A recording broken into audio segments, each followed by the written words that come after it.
Sud Radio. Samedi et dimanche, 22h minuit. Louis Bénédy, les aventuriers de l'étrange.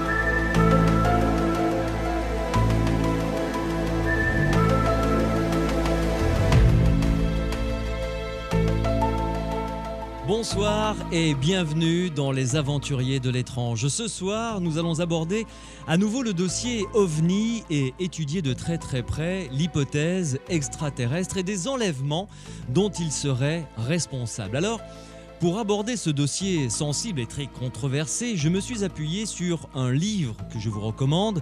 Cet ouvrage est publié aux éditions Albin Michel. Il s'intitule sobrement Extraterrestre, l'enquête. Son auteur, Stéphane Alix, est avec moi. Bonsoir. Bonsoir. Merci de vous être déplacé jusqu'à Toulouse pour venir nous retrouver dans les studios des Aventuriers de l'étrange. Et avec vous, nous allons passer 2 heures à la découverte de ce dossier, de ce livre que vous avez écrit, qui vous a pris combien de temps à peu près d'études, de rencontres, d'écriture? Ça s'est passé sur une période de temps de combien? Ça s'est passé sur 3 ans. Entre le moment où la première fois j'ai découvert l'existence et la consistance du phénomène jusqu'à la fin du manuscrit, de la rédaction du manuscrit, à peu près 3 ans. Très bien. Nous allons donc suivre avec vous ces 3 ans d'études. Vous êtes journaliste d'investigation, ancien reporter de guerre. Vous avez notamment couvert le conflit afghan. Alors, vous nous expliquerez pourquoi vous vous êtes intéressé à ce sujet qui est quand même assez loin de vos bases habituelles. Quel fut votre cheminement durant les 3 ans qu'a duré votre enquête et quelles sont les conclusions que vous en avez retirées? Bien entendu, vous qui nous écoutez, vous pouvez, vous le savez, comme tous les samedis et dimanches soirs, intervenir dans cette émission.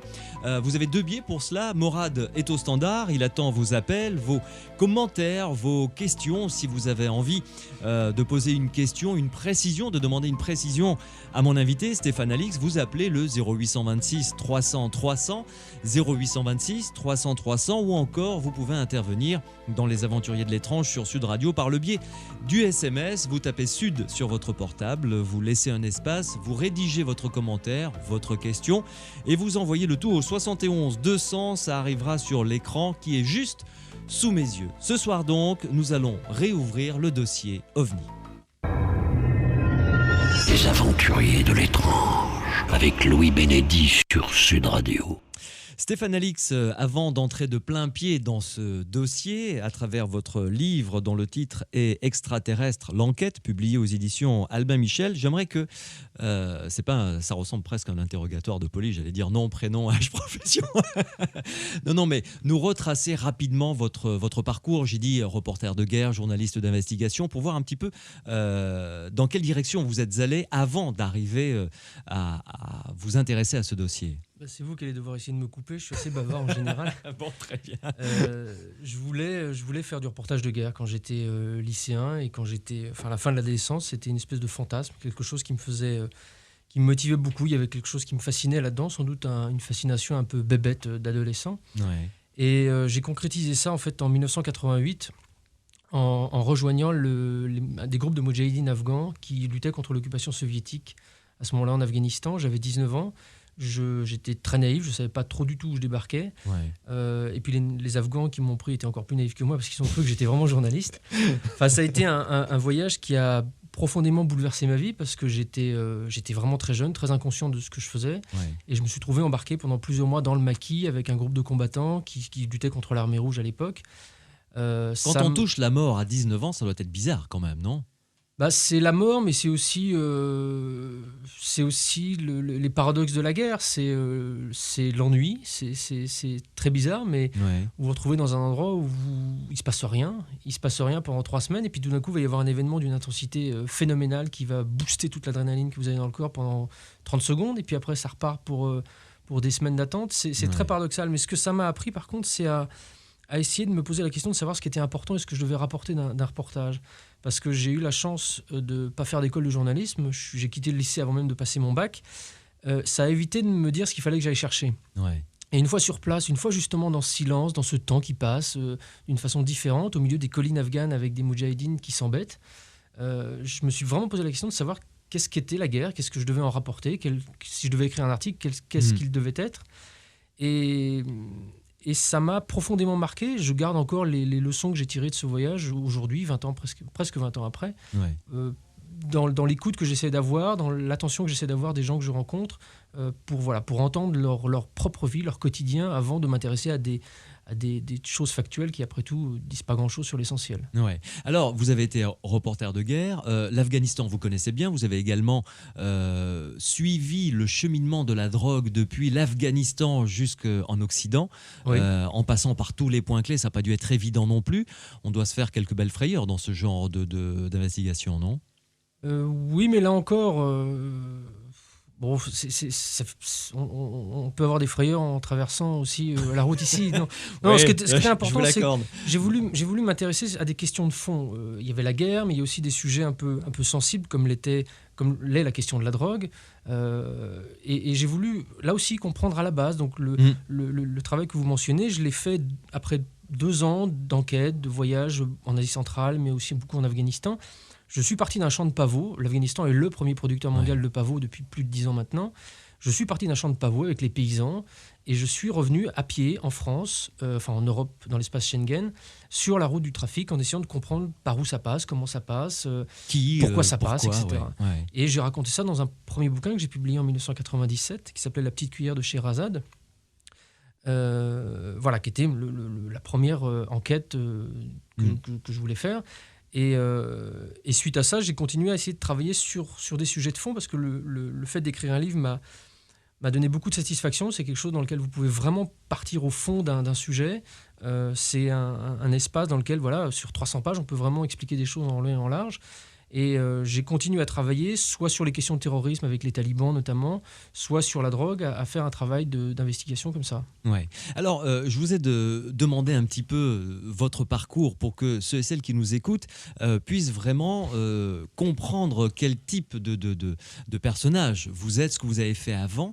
Et alors maintenant, évidemment, on se pose la question que tout le monde se pose en écoutant cette émission ce soir, c'est qu'est-ce qui a fait que vous vous êtes amené à plonger dans ce dossier concernant les extraterrestres et les enlèvements dont ils sont supposés être responsables. Par quel truchement vous en êtes arrivé là? Il y a 2 réponses. Je crois que moi je vois une certaine logique en fait dans Ouais. le travail que j'ai fait depuis 1988. J'aime bien les frontières, j'aime bien les questions qui nous posent qui nous posent un vrai problème. Ça a été longtemps le rapport à l'homme, le rapport de l'homme à lui-même, les frontières, comment est-ce que 2 types peuvent en arriver à vouloir se tuer. Enfin, c'est à la fois fascinant, terrifiant.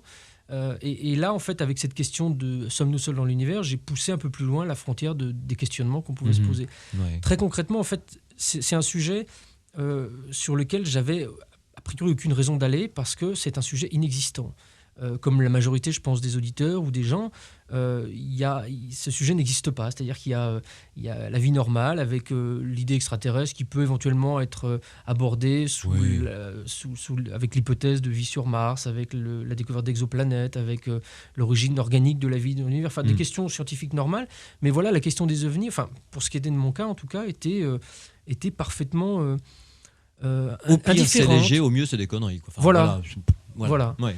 Et il a fallu un élément déclencheur qui, en fait, a titillé ma curiosité. Et cet élément déclencheur, ça a été l'interview que j'ai faite avec un un très jeune dignitaire religieux tibétain Ouais. sur lequel je faisais un petit film pour Arte. Ce religieux tibétain qui s'appelle le Karmapa, qui est l'incarnation d'une lignée de dignitaires qui remonte à presque 1000 ans, était la dernière autorité religieuse d'importance qui était encore sur le sol occupé du Tibet. Et dans les premiers jours de l'année 2000, enfin les derniers jours de 99, il s'est échappé de son monastère des environs Oui. de Lhasa. On en a beaucoup entendu parler d'ailleurs dans Et les il a médias. rejoint l'Inde. Il est arrivé à Dharamsala dans la nuit du 4 au 5 janvier 2000. Et un concours de circonstances, ça fait que je suis parti dans les semaines qui ont suivi à Dharamsala pour une petite semaine pour faire un sujet sur lui. Et j'ai été déjà frappé par le personnage, parce que j'ai notamment dans la communauté tibétaine travaillé plusieurs années entre 90 et 91. J'avais rencontré le Dalai Lama, je suis familier de ces gens qui sont fabuleux par leur charisme, par l'exemplarité qu'ils peuvent donner, mais j'ai eu tout d'un coup en face de moi un gamin de 14 ans qui avait 10 fois plus de charisme, voire 100 fois plus de charisme que le Karmapa. Et ce personnage m'a beaucoup Que le intrigué. Dalai Lama, vous voulez dire. Que le Dalai Lama, oui, pardon. Ouais, ouais, ouais. Et il avait 14 ans. Hein. Et il avait Il a 14 20 ans à ans l'époque. aujourd'hui. Oui. Ouais. Et voilà, et ce personnage m'a beaucoup intrigué.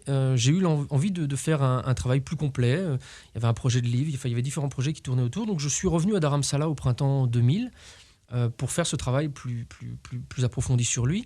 Il y avait toutes les questions, vous savez, le Tibet, c'est exotique, c'est la spiritualité, mais il y a aussi des manœuvres entre les différentes écoles du bouddhisme, des manœuvres politiques. J'avais fait, moi, des papiers dans les années 90 sur l'aide secrète de la CIA aux guérilleros tibétains des années 70, donc il y a beaucoup de choses très passionnantes aussi. Ouais. Et voilà, donc j'avais envie de faire un portrait de ce Karmapa, en essayant de mêler à la fois le côté magique un peu de la spiritualité tibétaine Et humain. et en mêlant l'humain. Oui, Et tout à fait. lors d'une interview avec lui, je lui posais des questions en fait sur son itinéraire d'échappée depuis le Tibet. Et tout d'un coup, comme ça, complètement hors de propos, il me parle de ce que je raconte d'ailleurs dans le bouquin Oui, en détail. oui, Il oui, me oui. parle de l'existence d'autres êtres dans l'univers.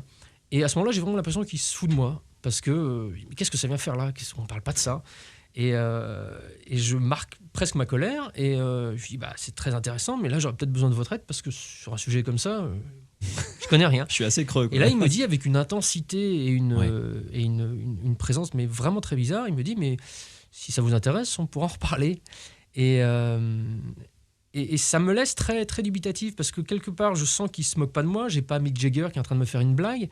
Il me dit ça parce que pour lui, ça a un sens, ça a une vraie signification.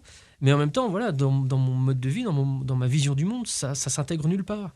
Et je sors de cet entretien un peu dépité. J'en parle avec son traducteur, qui était son assistant. Je lui dis, mais qu'est-ce qu'il a voulu dire? C'est une image, c'est une métaphore. Vous savez, les prêtres, les leaders spirituels parlent souvent comme ça par métaphore. Et le type me dit, je ne sais pas ce qu'il a voulu dire, mais en tout cas, nous, dans notre conception de l'univers, on intègre l'existence de ces êtres-là. Ah bon, très bien, c'est intéressant. Et je sors du monastère, je retrouve des gens, et notamment un Américain avec qui j'avais pas mal d'échanges, parce que c'était un bouddhiste convaincu qui travaillait sur la cause depuis plus de 20 ans. Ouais. C'était une bonne source d'information. Et là, je lui parle de ça. Et lui, il se bondit. Il me dit, oh, c'est extraordinaire. Il t'a dit un truc sur les extraterrestres. Mais figure-toi que j'en connais. Je vais te passer le email d'une extraterrestre à Hawaï. Et là, je lui dis, ouh là là, stop. On arrête. C'est pas possible. Et voilà. Donc, j'ai dans les mois, puis les années qui ont suivi, j'avais toujours ce truc-là dans la tête en me disant, mais tiens, après tout, c'est bizarre. Mais aucun moyen concret de pouvoir intervenir dessus, parce que voilà, c'est un sujet étranger, totalement étranger pour moi. Ouais. Et au début de l'année 2003, en fait, donc plus de 3 ans après, je venais de terminer un documentaire pour France 2 sur pareil, les routes de trafic de drogue en Asie centrale. Et je sortais également un bouquin là-dessus. Et j'avais, au fond de moi, j'avais un peu envie de tourner la page de l'Afghanistan pour différentes raisons. De l'Afghanistan, mais aussi du travail que je faisais d'enquête traditionnelle avant. Et je prépare, je me souviens très concrètement, c'était un après-midi chez moi, je commence à rédiger un projet de documentaire sur un autre personnage qui me fascinait, qui était John Walker Lind. Je vais essayer de la faire courte. C'est cet Américain qui a été capturé par les forces américaines alors qu'il combattait aux côtés des talibans. Oui. Vous voyez cette photo de lui hirsute, noir, sortant d'un charnier. Exact, ouais. Et je voulais faire un portrait de lui, je voulais raconter son histoire. Et puis je commence à rédiger le synopsis en me disant, voilà, je vais l'envoyer tout à l'heure par mail à France 2. Et puis au cours de rédaction, je me dis, mais non, on fait quelque chose sur les extraterrestres maintenant. Et je me dis, j'ai un tout petit peu de sous devant moi, je me mets en sommeil pendant quelques mois et je bosse sur cette question-là. Je vais bien voir ce qu'il y a. Et comme je suis un peu curieux de nature, je savais que au niveau scientifique, il y avait des ouvertures. Il y avait la découverte d'exoplanètes, donc officielle depuis 1995. On en parlera tout à l'heure. Oui. Il y avait toutes ces options scientifiques normales sur lesquelles je pouvais amorcer mon travail. Et l'idée, l'intuitive que j'avais là-dessous, c'était de me dire qu'aujourd'hui, la science nous propose peut-être des moyens de remettre vraiment en question nos conceptions du monde. Et cette idée m'excitait un petit peu. J'en parle à France 2 quelques jours plus tard. Ils sont partants, ils me disent c'est intéressant, on ne sait pas trop comment on va pouvoir mettre ça en image, mais c'est partant. Et puis je leur vends l'idée de travailler sur l'idée extraterrestre derrière, mais sans trop savoir comment partir. Et puis voilà, et puis je me plonge dans les dossiers à partir de ce moment-là. D'accord. Une question anecdotique, vous avez votre carte de presse ? Je l'ai depuis 2000, depuis l'année 2000. Ah oui, d'accord. Ouais. Donc vous l'avez eu quand même. Après... Ah oui, je l'ai eu une quinzaine d'années, oui. Oui, d'accord, quand même. Bon, Stéphane Alix, vous restez avec nous une pause et on se retrouve dans quelques minutes pour... on va repartir depuis le début, c'est ce que vous faites dans votre livre. D'ailleurs, j'ai trouvé que c'était un périple tout à fait pertinent. Depuis la naissance de la vie, comment est-ce que ça s'est passé dans notre galaxie ? D'où vient la vie ? Quelle est l'hypothèse de la vie qui vient peut-être...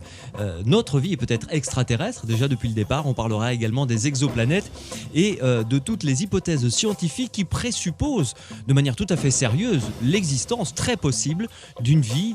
Alors, à quoi elle ressemble ? Ça, on en parlera également tout à l'heure, mais qui présuppose une vie qui existe quelque part, et c'est même statistiquement très probable. Il serait même plutôt, je devais le dire à l'envers, statistiquement impossible qu'il n'existe pas une autre vie ailleurs, tellement il y a de planètes qui nous ressemblent. À tout de suite.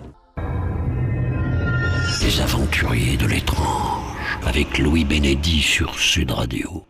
Stéphane Alix, l'auteur d'un livre qui s'intitule Extraterrestre, l'enquête, est mon invité ce soir dans Les Aventuriers de l'étrange. Avant la fin de cette émission, il nous racontera des témoignages qu'il a recueillis, des témoignages de personnes qui disent avoir vécu des enlèvements et des expériences avec des êtres étranges, autrement dit des extraterrestres. D'où viennent-ils ? Ça, on verra ça également avec lui. Quelles sont les hypothèses de cet ailleurs d'où viendraient ces extraterrestres? On verra ça également avec mon invité Stéphane Alix. Mais tout de suite, Stéphane Alix, la naissance, puisque c'est vraiment le déroulé de votre livre. Vous avez pris les hypothèses scientifiques, voir un peu où on en était la connaissance actuelle. Et vous êtes parti vraiment depuis la naissance de notre galaxie pour essayer de mettre tout ça en perspective. Effectivement, j'ai suivi la démarche logique de me poser la question de savoir...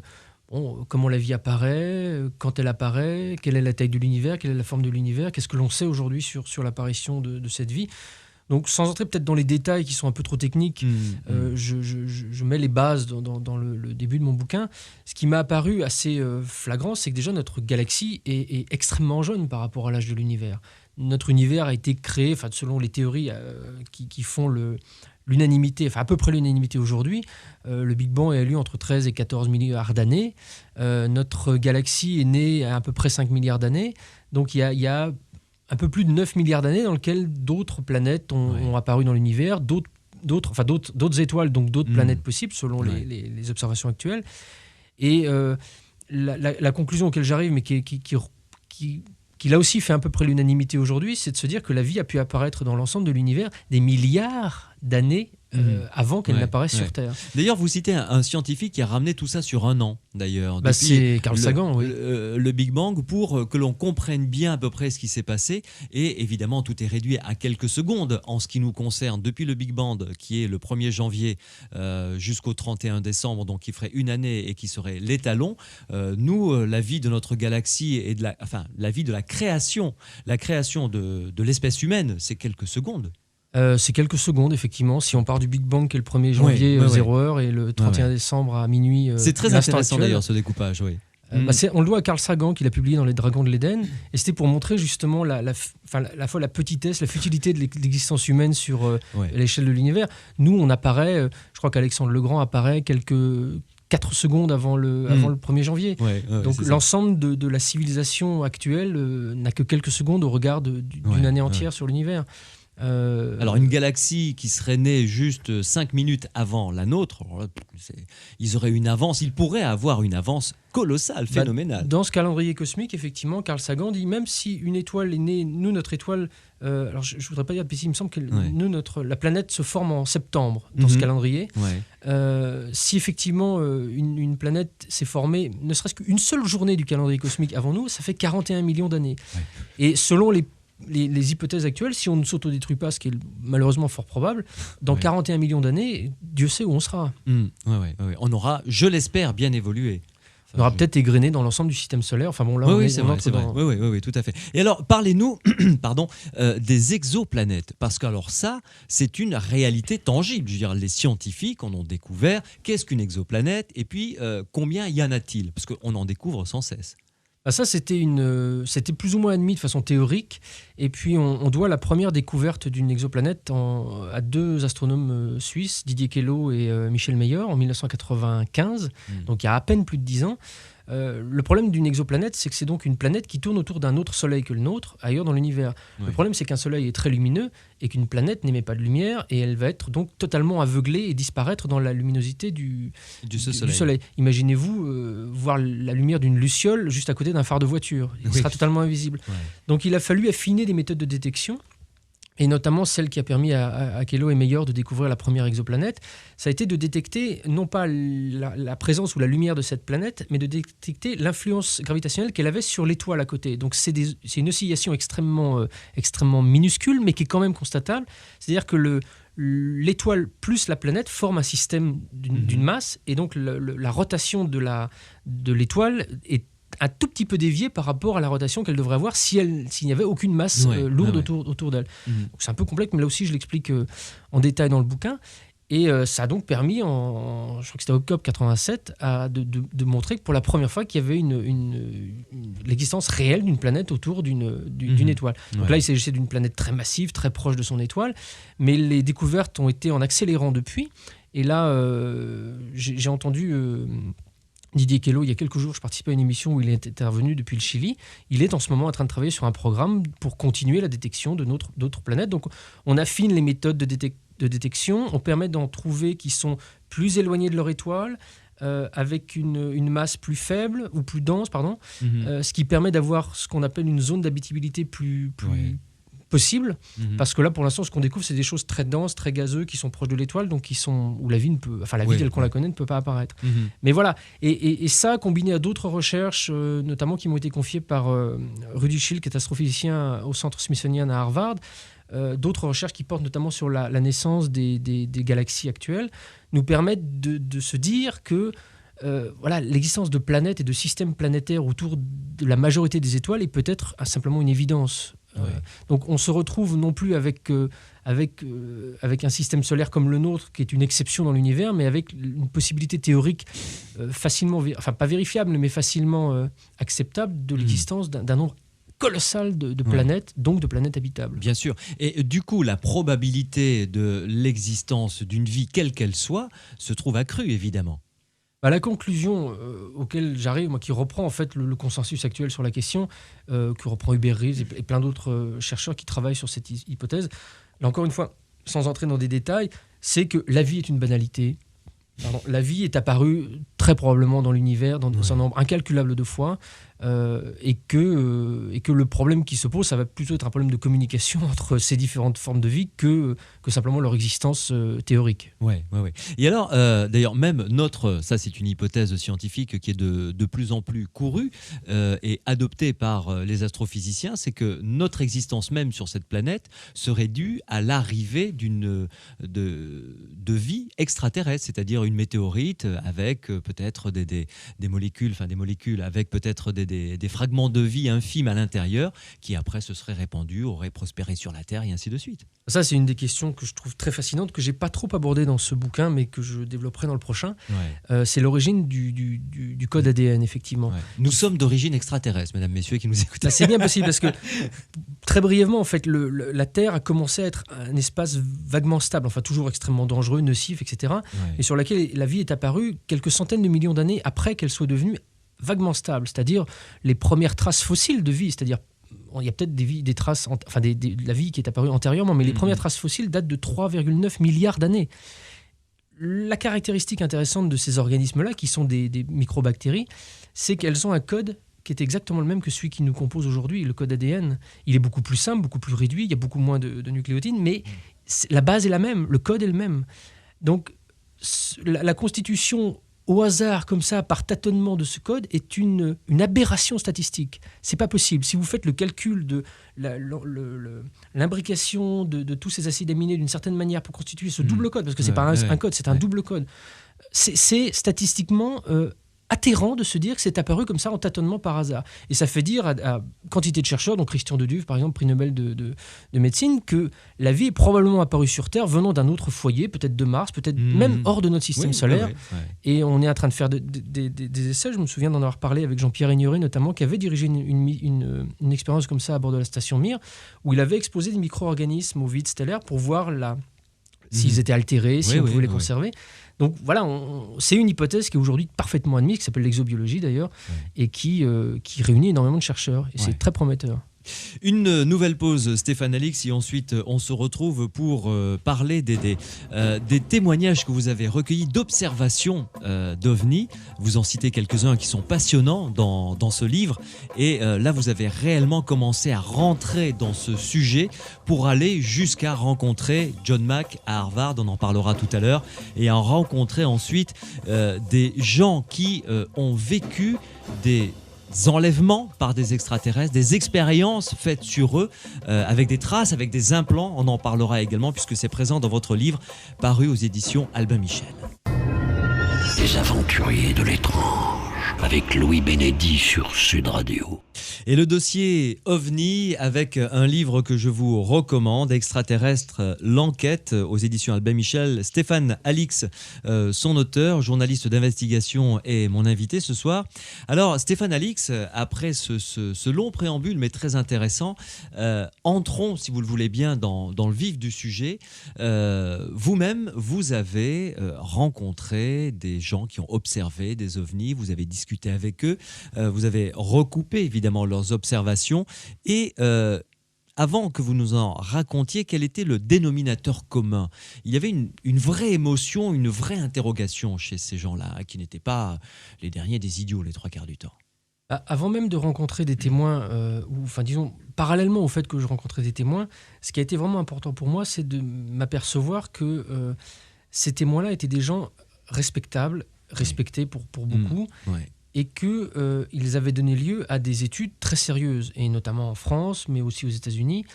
Et en plus, la particularité en France, c'est d'avoir des brigades de gendarmerie, donc des gens qui sont habilités à faire des petites enquêtes, ou au moins des enquêtes de proximité sur des gens, et qui avaient des gens par milliers qui étaient allés porter témoignage à la gendarmerie. Donc, quand vous êtes le poivreau à 2h du matin, que vous voyez une lumière dans le ciel, si vous allez chez les gendarmes, ça va être réglé assez rapidement. Je pense. Mais si vous avez cette démarche d'aller dans une gendarmerie quand même, d'affronter le regard des types qui vont sans doute se moquer de vous au départ, c'est qu'il y a quelque chose qui vous motive. Ce quelque chose, c'est ça qui, moi, m'intéressait. Et en parlant après avec Jean-Jacques Velasco ou avec d'autres personnes qui ont travaillé sur ce dossier, je me suis aperçu que les canulars et les trucs comme ça étaient totalement minoritaires. Donc c'est ce qui m'a donné envie vraiment, et ce qui m'a donné l'envie, et puis surtout qui m'a convaincu qu'en voyant ces témoins, j'allais voir des gens sérieux, sincères, convaincus, et qui avaient vraiment observé quelque chose. Donc effectivement, là, j'ai commencé à en rencontrer un certain nombre. Racontez-nous quelques témoignages que vous avez recueillis émanant de pilotes ou de pilotes de chasse, qui eux sont vraiment aguerris à reconnaître, parce que c'est leur métier, et puis la défense du territoire en dépend également.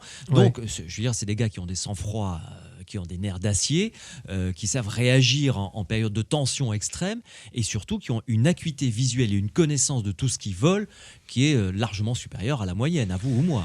Il y a un pilote qui m'a particulièrement impressionné, qui est le colonel Giraud, qui est un pilote chasse et bombardement sur Mirage 4, donc pilote de chasse, mais aussi habilité à transporter l'arme nucléaire sous ses ailes.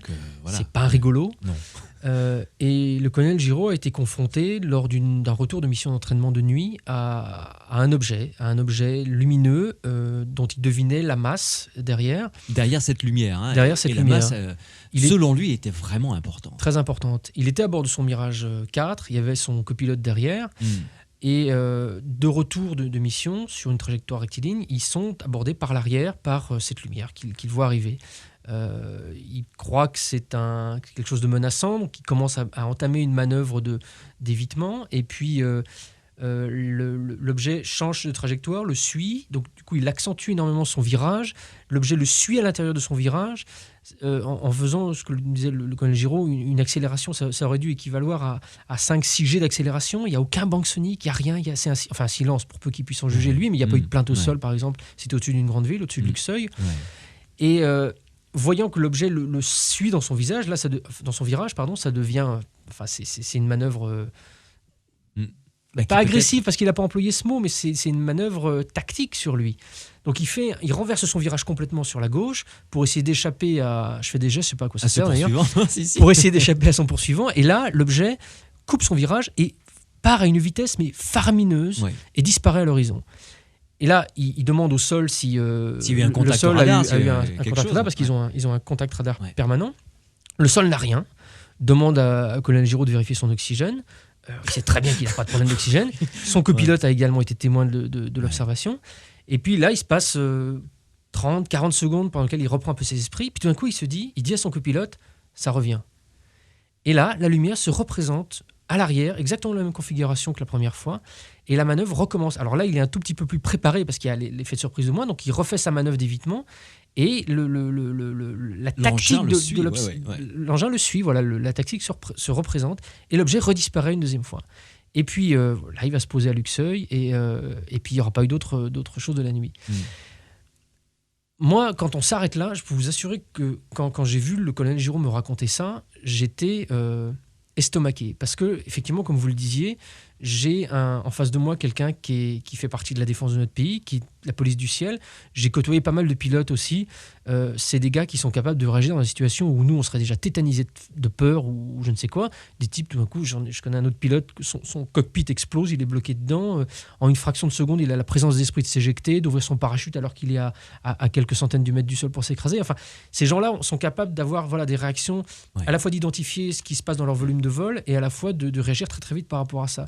Donc, et puis voilà, et puis le colonel Giraud a aussi l'intelligence de ne pas en rajouter, c'est-à-dire qu'il me décrit factuellement ce qu'il a vu, je reprends d'ailleurs de façon très factuelle son témoignage dans le bouquin, j'en rajoute pas, il n'en rajoute pas lui-même, il ne dit pas que tout d'un coup il a senti que c'était peut-être quelque chose qui vient aider sur la Terre, non, il se garde bien de toute interprétation, il livre ce qui s'est passé, il parle d'une lumière, il a senti l'inertie qu'il y avait derrière cette lumière, d'une masse énorme, et ça s'arrête là. Mais moi je trouve ça vertigineux, parce que ni lui, ni le GEPAN, ni qui que ce soit qui travaille après sur ce dossier, ou sur les autres qui sont très similaires dans l'armée de l'air, n'est capable de formuler sérieusement une hypothèse pour dire que c'est un avion secret, c'est un missile, c'est une météorite. Ça tient pas la route. Ça s'élimine hypothèse après hypothèse. Et là, on reste devant un mystère que je trouve vertigineux et qui est vraiment le cœur, moi, de ce qui m'a totalement excité dans cette enquête. C'est-à-dire, tenons-nous-en au fait. Ces faits sont faramineux, c'est vertigineux. Ça pose des questions auxquelles on peut difficilement répondre, mais qu'il faut se poser en tout cas. Et moi, c'est vraiment ce que j'ai eu envie de faire en tant que journaliste. Et ça, j'ai envie d'ajouter que ça a pris plus de poids aussi, en me rendant compte, et ça je suis sûr que les auditeurs partagent mon avis ce soir, en me rendant compte que ce phénomène est extrêmement répandu. Et en parlant autour de moi, mes proches, les proches de ma femme, dans ma famille, dans des connaissances, je découvre quelqu'un qui lui a eu une expérience quand il faisait un voyage d'études à tel endroit. Je découvre la marraine de ma femme qui se rappelle d'un atterrissage dont sa mère a été témoin dans le jardin, dans leur maison du Gers. Je découvre plein de cas comme ça, de gens en qui j'ai totalement confiance. Donc là, par contre, ce qu'il faudrait, c'est avoir une enquête un peu plus poussée sur ce qu'ils ont réellement observé. En revanche, je découvre qu'il y a eu des observations qui se comptent, et ce que m'ont confirmé après des gens comme Claude Poher ou tous les gens qui ont initié ce programme au GEPAN, au CNES. Voilà, au CNES, au Centre national d'études spatiales. On est les seuls d'ailleurs en France, en Europe, à avoir un centre d'études. D'ailleurs, là aussi, j'invite vraiment les gens à quand ils voient quelque chose, quand ils ont observé quelque chose, parce que malheureusement, il y a trop souvent encore le réflexe de garder ça pour soi, de dire oh là là, je sais pas, on va se moquer de moi. Allez chez les gendarmes, chez les gendarmes. Ils sont habilités. Ouais. J'en parlais encore très récemment avec un capitaine de gendarmerie qui me disait on a dans les ordinateurs des procès verbaux spécifiques pour ce type de témoignage. Et il y a une procédure qui fait que ces procès-verbaux sont renvoyés au CNES. Et si le CNES reçoit tout d'un coup 10 procès-verbaux d'une même région parlant de la même observation dans la même nuit, je peux vous assurer qu'une enquête sera faite. Et que si c'est pas le cas, il y aura une enquête qui sera faite. Ce sera le cas, oui, tout à fait. Le CNES a repris une nouvelle vigueur récemment. Il y a le président du comité de pilotage, Yves Sillard, qui est un ancien président du CNES, qui est quelqu'un qui est extrêmement motivé sur la question, qui connaît la question, qui sait que ce n'est pas quelque chose de très farfelu, qui a envie d'impulser une vraie énergie avec le président actuel du GEPAN, Jacques Pattenet, pour faire des enquêtes, pour travailler sur des dossiers. Mais il faut les nourrir de dossiers, il faut que ça soit fluide. Voilà. Alors, il y a un cas que tous les ufologues connaissent depuis très très longtemps, puisque c'est un cas quand même qui pose des questions assez énormes. Vous le racontez d'ailleurs dans votre livre. C'est ce scientifique qui, alors qu'il est dans son jardin, voit un objet volant non identifié, c'est vraiment le terme que l'on peut employer, arriver et rester en vol stationnaire à quasiment 1,20 m de lui pendant 20 minutes. Oui, c'est arrivé en 1982 à Nancy. Ouais. J'ai essayé d'en parler directement avec le témoin qui malheureusement, je crois, a su faire il a tenu à garder l'anonymat, mais il y a eu des petits couacs qui ont fait que son nom a été connu de certaines personnes. Il a été embêté, je crois, donc maintenant il est vraiment très très vigoureux dans sa volonté de rester anonyme. Mais le fait intéressant, c'est que dans les heures qui ont suivi son observation, il est allé chez les gendarmes. Les gendarmes ont vu que la personne était vraiment secouée. On était en 82, le CNES avait créé son département en 77, donc on était encore dans une vraie dynamique. Il y a eu un enquêteur du CNES qui est arrivé 5 ou 6 jours après à Nancy, qui a pu faire une enquête, s'entretenir avec les témoins, etc. Ce qui s'est passé, c'est que ce monsieur jardinant dans son petit jardin, un petit jardin clos qui devait faire quelques dizaines de mètres carrés, tout petit, relève la tête et voit tout d'un coup un point lumineux sur une trajectoire aérienne, enfin très haut dans le ciel. Puis il suit ce point et puis tout d'un coup il s'aperçoit que ce point change de trajectoire et descend. Et descend de plus en plus rapidement sur lui, à tel point que l'objet, la chose arrive dans son jardin et se pose pas d'ailleurs, reste en stationnaire à 1 mètre au-dessus du sol, dans son tout petit jardin. Alors le type au départ est totalement surpris, extrêmement terrorisé. Il a le réflexe en scientifique de regarder sa montre, ce qui va permettre effectivement de savoir avec certitude que l'objet est resté dans son jardin stationnaire pendant 20 minutes. Et lui, il l'a observé pendant 20 minutes. Et il l'a observé. Très très long quand même. Je crois que c'est un des cas les plus solides qu'on ait en France. Il est monté chez lui, il s'est reculé, après il s'est approché.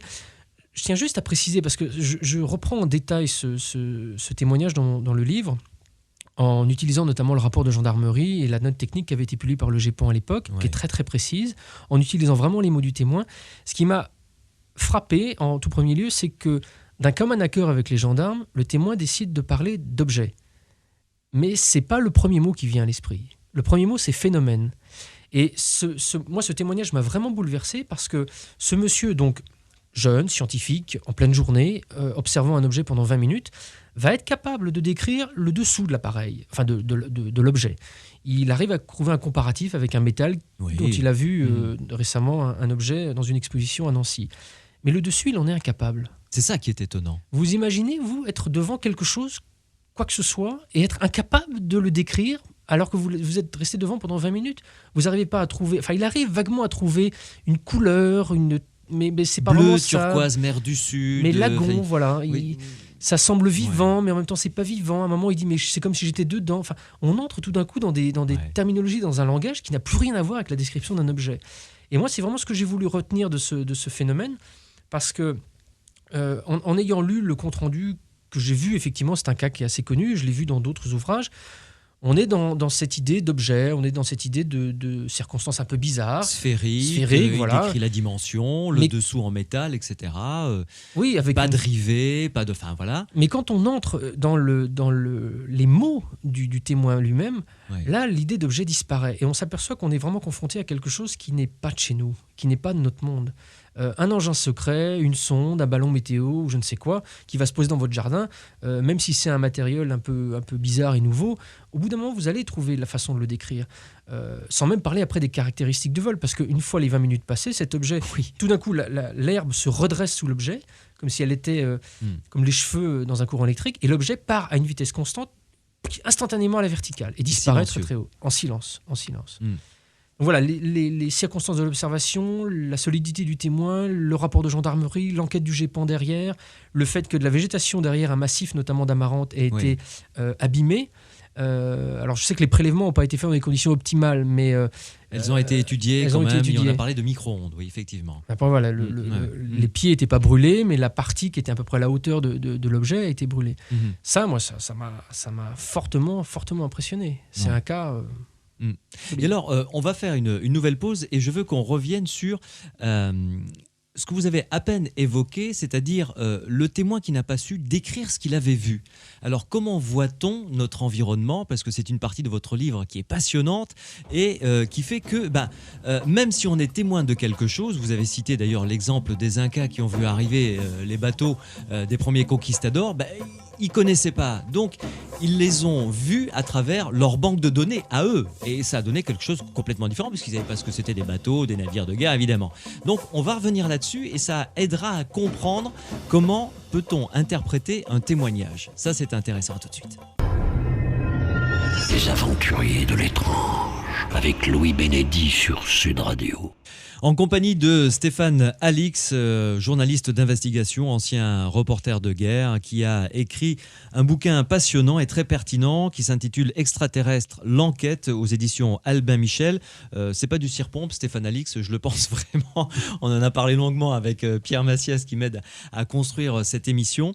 Et vous avez échappé au piège des bagarres de chapelle qui nourrissent malheureusement trop le débat des dossiers OVNI au détriment de l'étude réelle des cas et de l'avancement. Alors, quelle que soit la chapelle, on met tout le monde dans le même panier, ça n'a aucun intérêt.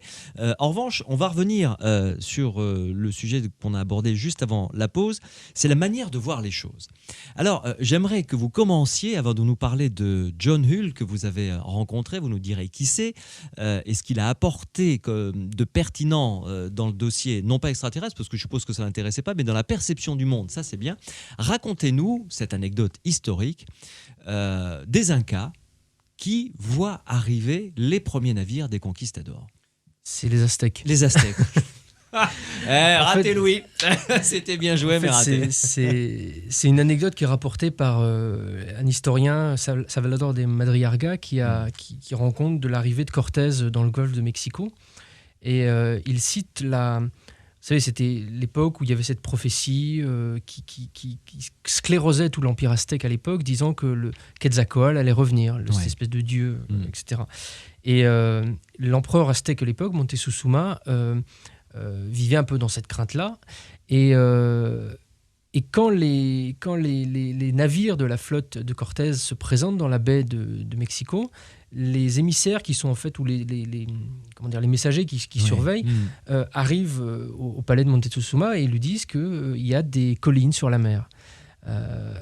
Avec des tours. Avec des tours. Enfin, des collines ou des tours.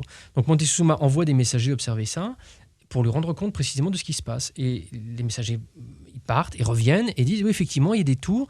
Et ce qui est très bizarre, c'est qu'il y a des hommes qui descendent de ces tours dans des petits bateaux et qui abordent le rivage. Et ce qui est intéressant, c'est qu'ils voient les petits bateaux parce que les petits bateaux, ils connaissent. Ils voient les hommes parce que les hommes, ils connaissent, même si ce sont des hommes blancs avec des armures qui décrivent. Mais ils voient derrière, les navires n'existent pas. Et les navires sont transformés en des montagnes ou des tours qui avancent sur la mer.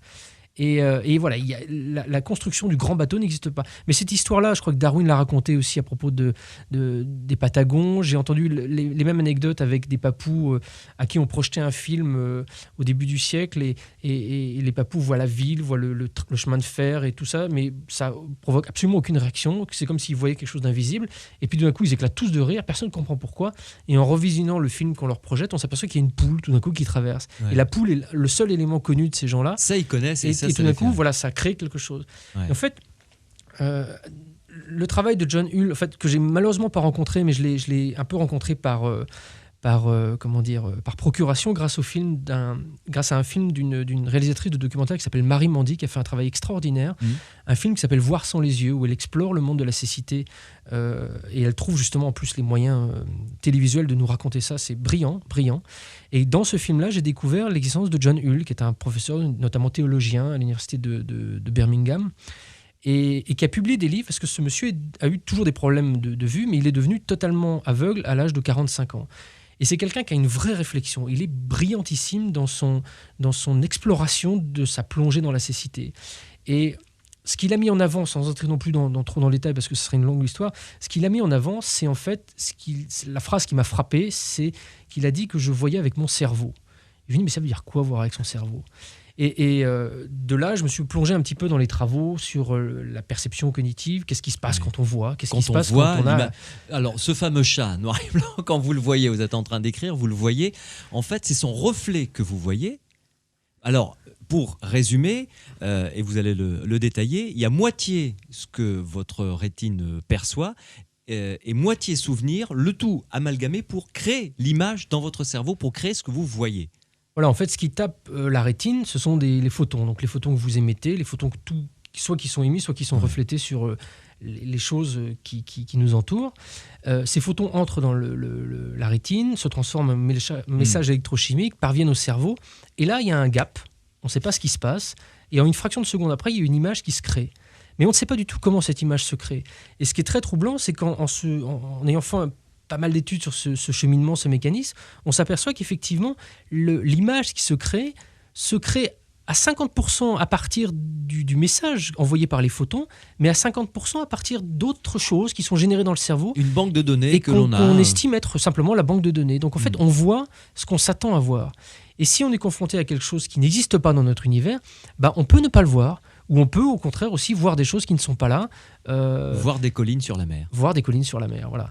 Et ça, ajouté au fait que l'œil humain, en plus, n'est sensible qu'à une fréquence très réduite du spectre lumineux, il y a toute la gamme des infrarouges, toute la gamme des ultraviolets de l'autre côté qui sont colossales dans les gammes de vibration de la lumière. Et on ne voit qu'une portion très très ténue de cette fréquence.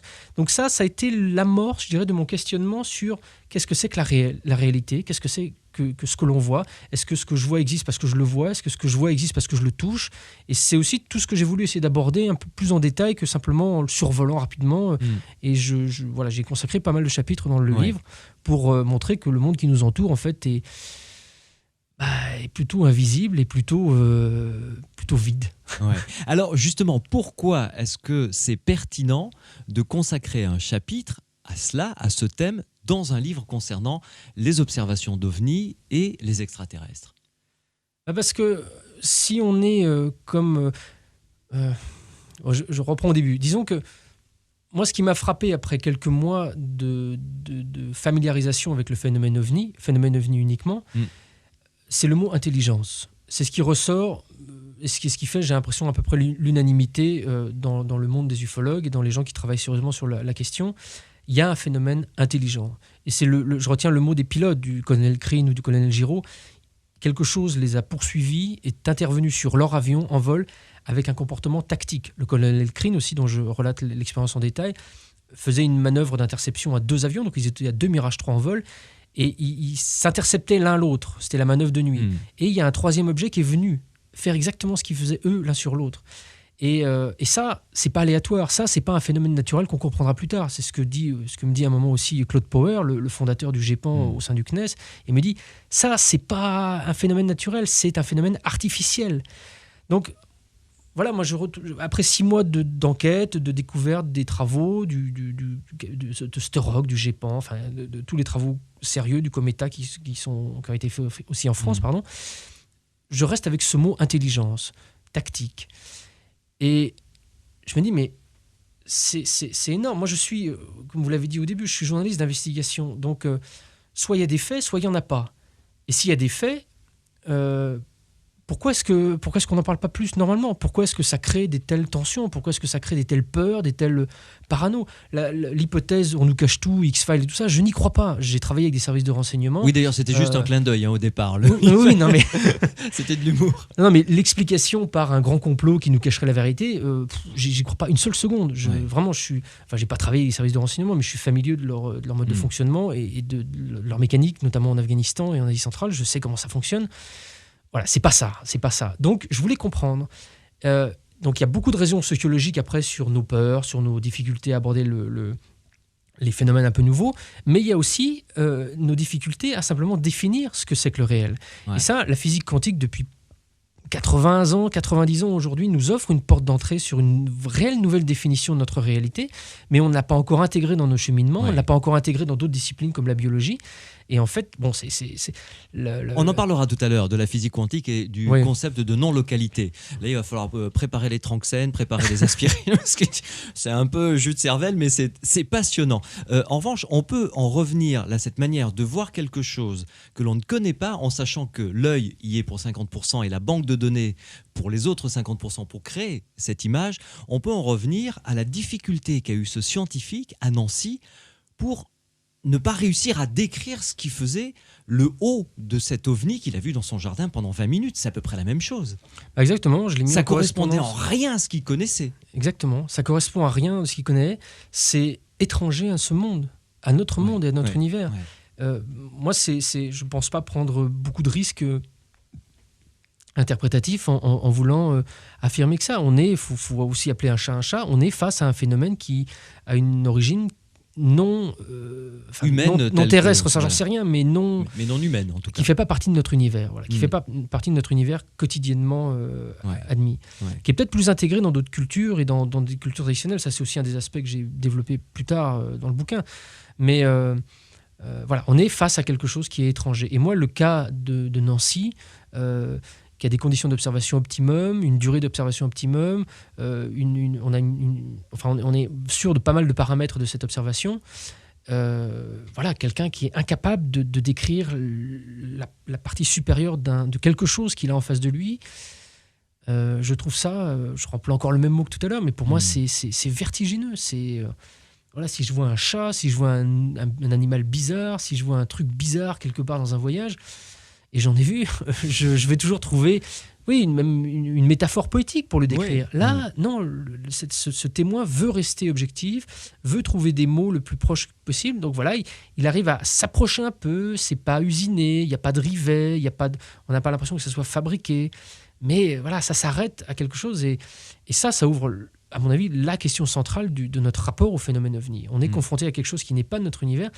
Et souvent, je m'imaginais, imaginez-vous que vous êtes un poisson dans la Seine ou n'importe quelle rivière plutôt claire, la Seine c'est pas bon, et que tout d'un coup il y ait quelqu'un qui agite sa canne dans l'eau. Vous, le poisson, vous voyez un bout de bois apparaître tout d'un coup sur la surface de l'eau et se déplacer d'une façon très bizarre. Mais comment vous pourriez avoir idée qu'un homme, un être humain, tienne un bout de bâton et provoque ce que vous voyez? Je cite l'exemple qu'avait utilisé Aimé Michel aussi dans un bouquin il y a très longtemps. Avec le corbeau? Non, de ces souris qui grignotent un livre. Ah oui, Une souris va pouvoir grignoter un livre, elle voit le livre, elle est sur le livre, elle le mange, mais ce qui est écrit dans ce livre, les mots, l'univers auquel le concept de livre se rattache est totalement étranger. À des années-lumière. À des années-lumière. Donc, elle va pouvoir en percevoir quelque chose qui va être très réduit.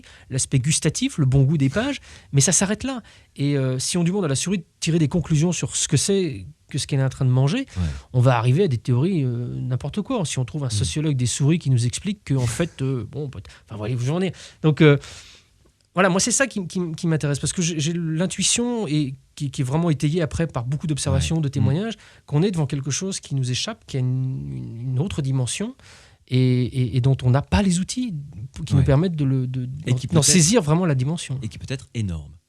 Ah oui, à mon avis. Ouais. Vous restez avec nous, Stéphane Alix. On va aborder la deuxième partie de votre livre concernant cette fois-ci les enlèvements, les abductees, ceux qui pensent avoir été enlevés ou avoir été en contact prolongé avec des extraterrestres. Et vous nous parlerez de John Mack. Là, vous allez voir, vous qui nous écoutez, c'est vraiment passionnant et ça ouvre encore des portes vers encore plus de questions que ce que l'on a fait jusqu'à maintenant. Les aventuriers de l'étrange, avec Louis Bénédy sur Sud Radio. En compagnie de Stéphane Alix, qui est l'auteur de ce livre paru aux éditions Albin Michel, Extraterrestre, l'enquête. Stéphane Alix, ancien reporter de guerre et journaliste d'investigation, réalisateur également. Stéphane Alix, abordons maintenant, à travers votre rencontre avec John Mack, le dossier de ce que les Américains appellent les experiencers, c'est comme ça que John Mack les a appelés, ceux qui ont vécu une expérience, ou les abductees, ceux qui ont été enlevés par des entités extraterrestres, enfin en tout cas des entités tout court, après extraterrestres, ma foi, on verra, qui ont vécu des choses très traumatisantes. D'abord, comment avez-vous rencontré John Mack et par quel biais ? Alors, là aussi, ça a été très progressif, et cette progression, comme vous le disiez initialement au début de l'émission, je l'ai reprise dans le bouquin, c'est-à-dire que premièrement, je découvre que la cosmologie actuelle nous permet d'imaginer que la vie est quelque chose de très banal dans l'univers. En plongeant dans l'océan OVNI, je m'aperçois que c'est quelque chose de très consistant, qu'il y a des caractéristiques communes à ce phénomène à travers le monde entier, et que ce qui ressort de ça, c'est l'intelligence derrière. Il y a une intelligence. Donc moi, j'arrive à peu près à 6 mois en me disant, mais c'est énorme. Il y a quoi dans ces objets ? Il y a quelque chose où... Et j'étais vraiment dans ce questionnement très fondamental. Et j'avais coutume, là, toutes les semaines, d'aller dans des librairies d'occasion à Paris pour vraiment acheter tout ce qui se faisait sur le phénomène extraterrestre. Je m'étais dit, je lis tout. J'ai essayé de tout lire. Donc j'y retourne cette semaine et puis je tombe sur un livre en poche de Marie-Thérèse de Brosse, Enquête sur les enlèvements extraterrestres. Je le prends, puis je dis non, ça je peux vraiment pas. Je le repose et je me dis allez, merde, faut que je fasse un effort, faut que je lise ça quand même. Et je le prends, et là, merci Marie-Thérèse de Brosse, je découvre ce phénomène que j'étais à milieu de soupçonner encore. Ouais. Je découvre l'existence du phénomène des enlèvements extraterrestres, donc des abductions. Je découvre Bud Hopkins, je découvre Jacobs, et je découvre celui qui, pour moi, comme ça intuitivement dès le départ, est vraiment au-dessus du lot. Mais là, c'est un jugement tout à fait personnel. Parce qu'il est psychiatre, John Mack, parce c'est pas n'importe quel psychiatre. Il a fondé le département de psychiatrie de l'université de Harvard. Il est prix Pulitzer. Il a une vraie légitimité, à déjà juger, savoir si quelqu'un est fou. Et moi, je suis vraiment estomaqué par le travail et par ce livre de Marie-Thérèse de Brosse. Et je n'ai plus qu'une envie, après avoir refermé ce bouquin, c'est de rencontrer John Mack. Et là, un concours de circonstances, comme des fois la vie nous en offre, me permet, je crois que ça doit être 1 mois et demi après, de me retrouver dans le Maine, dans le nord des États-Unis, à un colloque auquel participe John Mack, Edgar Mitchell, le cosmonaute d'Apollo 14, et un astrophysicien. Et là, ça va être un des week-ends les plus estomacants de ma vie, parce que j'ai découvert entre-temps, là aussi, l'ampleur du phénomène des abductions, des gens qui décrivent être enlevés. Et puis, je suis tombé, là aussi, un peu par hasard, aussi sur le seul livre de John Mack qui a été publié en français, qui s'appelle, je crois, Expérience extraterrestre. Enfin, je ne me souviens même plus de la traduction française, qui est la traduction de son premier livre qui s'appelle Abduction, où il raconte vraiment son travail clinique avec des enlevés à partir du début des années 90. Et puis je rencontre John Mack, je rencontre le personnage, et je peux lui poser des questions, et je peux là effectivement commencer à rencontrer des expérienceurs. Et John Mack est la personne qui pour moi me donne l'accès le plus sûr à ces gens, parce que il y a bien évidemment, comme vous le mentionniez, et on en parlera sans doute tout à l'heure, des traces physiques qui sont associées à ces expériences. Il y a des cicatrices, des implants. Des implants, oui. Mais voilà, je me dis, s'il y a des traces physiques aussi conséquentes, ça devrait changer l'opinion de tout le monde. Or, ça ne le fait pas. Donc, c'est que manifestement, ces traces physiques ne convainquent pas. Et je m'aperçois, moi, en tant que journaliste aussi, c'est que quand je commence à parler de ça, ça trouble un petit peu les gens que je parle de traces physiques, mais ils ont le même réflexe que j'avais aussi, de me dire, bon, s'il y avait vraiment des implants extraterrestres, on le saurait, il suffit de les enlever. Et voilà. Ouais. Du coup, je me dis, c'est intéressant, mais c'est peut-être pas ça l'essentiel. L'essentiel, c'est peut-être justement de travailler sur l'expérience et sur l'homme, sur l'humain. Et John Mack, un psychiatre qui a à l'époque 74 ans, qui a 40 ans de pratique professionnelle, devant une histoire de fou, il est capable de savoir si le type est fou ou pas. Oui. Et moi, c'est ce qui m'a paru le plus solide. Et le fait de le rencontrer, de pouvoir après travailler avec lui, m'a vraiment confirmé dans cette hypothèse. Il a été capable d'avoir le courage de croire son diagnostic. Parce que j'ai rencontré d'autres psychiatres, et notamment en France aussi, qui sont bien interloqués par le phénomène, mais qui vont pas... En fait, John Mack a eu cette question fondamentale à un moment de sa vie, de se dire, est-ce que je dois croire mon diagnostic, auquel cas ces gens-là sont vraiment passés à travers une expérience réelle, ou est-ce que je dois croire tout ce que j'ai appris à l'école, mon travail freudien, ma société, ma vision du monde, et me dire, non, c'est pas possible, ça doit forcément être pathologique. Et c'est un homme exemplaire dans ce sens. Il a décidé de foutre en l'air sa carrière, parce qu'il n'y a vraiment pas d'autres mots, et de prendre le risque de se mouiller, de se dire non, ces gens-là vivent vraiment quelque chose de réel. Il a publié un bouquin là-dessus qui a fait l'effet d'une bombe d'ailleurs. Pierre Massias vous tend le... Oui, Dossier extraterrestre, l'affaire des enlèvements, Presse de la Cité 94, effectivement. Malheureusement, j'ai appelé plusieurs fois les Presses de la Cité pour leur dire qu'il fallait rééditer ce bouquin, mais ça n'a pas l'air de les intéresser, donc il est dur à trouver. Mais bon, je reprends l'essentiel du travail de John Mack dans mon propre livre. Alors, il vous a permis d'abord d'avoir un socle solide concernant l'approche de ce phénomène et de ce que les gens prétendent avoir vécu. Une, ils ne sont pas fous. Deux, ils l'ont réellement vécu. Ils ont réellement vécu quelque chose de traumatisant. Ça, John Mack est affirmatif là-dessus. Oui, et ce qui est important, c'est que le travail... C'est pas de l'ordre du fantasme, je veux dire. Non, c'est pas de l'ordre du fantasme, parce que c'est notamment pour les enlevés, enfin les expérienceurs dont je parle dans le livre, et avec qui j'ai travaillé, il y a vraiment à la base de leur traumatisme ce qu'on appelle un syndrome de stress post-traumatique, c'est-à-dire une angoisse, enfin quelque chose que vous ne pouvez pas générer en l'imaginant, par exemple. C'est quelque chose qui va être incontrôlable. Vous parlez normalement et puis tout d'un coup vous abordez le sujet et tout d'un coup la personne va transpirer, vous allez pouvoir observer le malaise de façon évidente, mais si vous mettez des capteurs pour capter sa tension artérielle, son rythme cardiaque, sa sudation, vous allez vous apercevoir qu'il y a aussi un profond dérèglement. Et cette émotion associée à la remémoration des expériences était aussi colossale. Ça a secoué John Mack quand il l'a rencontré, quand il a parlé à ces gens-là. Ça vous a ému vous-même quand vous en avez rencontré également. Et moi, quand j'avais ces gens-là en face de moi, avec l'assurance qu'il n'y avait pas de pathologie qui pouvait expliquer ça. Et ils n'étaient ni psychotiques, ni schizophrènes. Voilà, j'avais bien la certitude que j'avais en face de moi des gens sincères et normaux, en l'occurrence.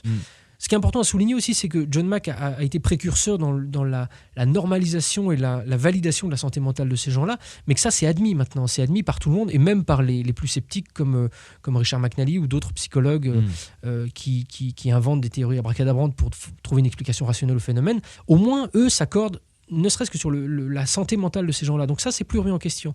Donc on a des gens sincères.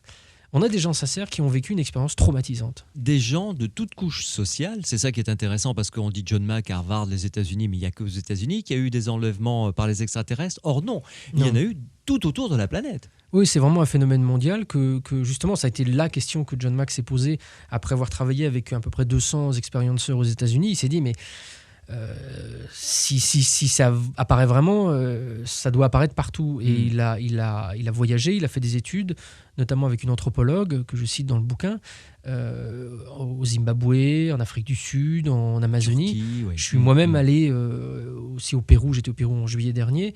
J'ai entendu ces histoires, j'en ai entendu en France, enfin j'en ai entendu... voilà, c'est un phénomène qui est vraiment mondial. S'il est plus mis en lumière aux États-Unis, et si dans le livre j'ai focalisé aussi mon travail sur les expérienceurs américains, c'est parce qu'il y a une vraie étude qui a été faite.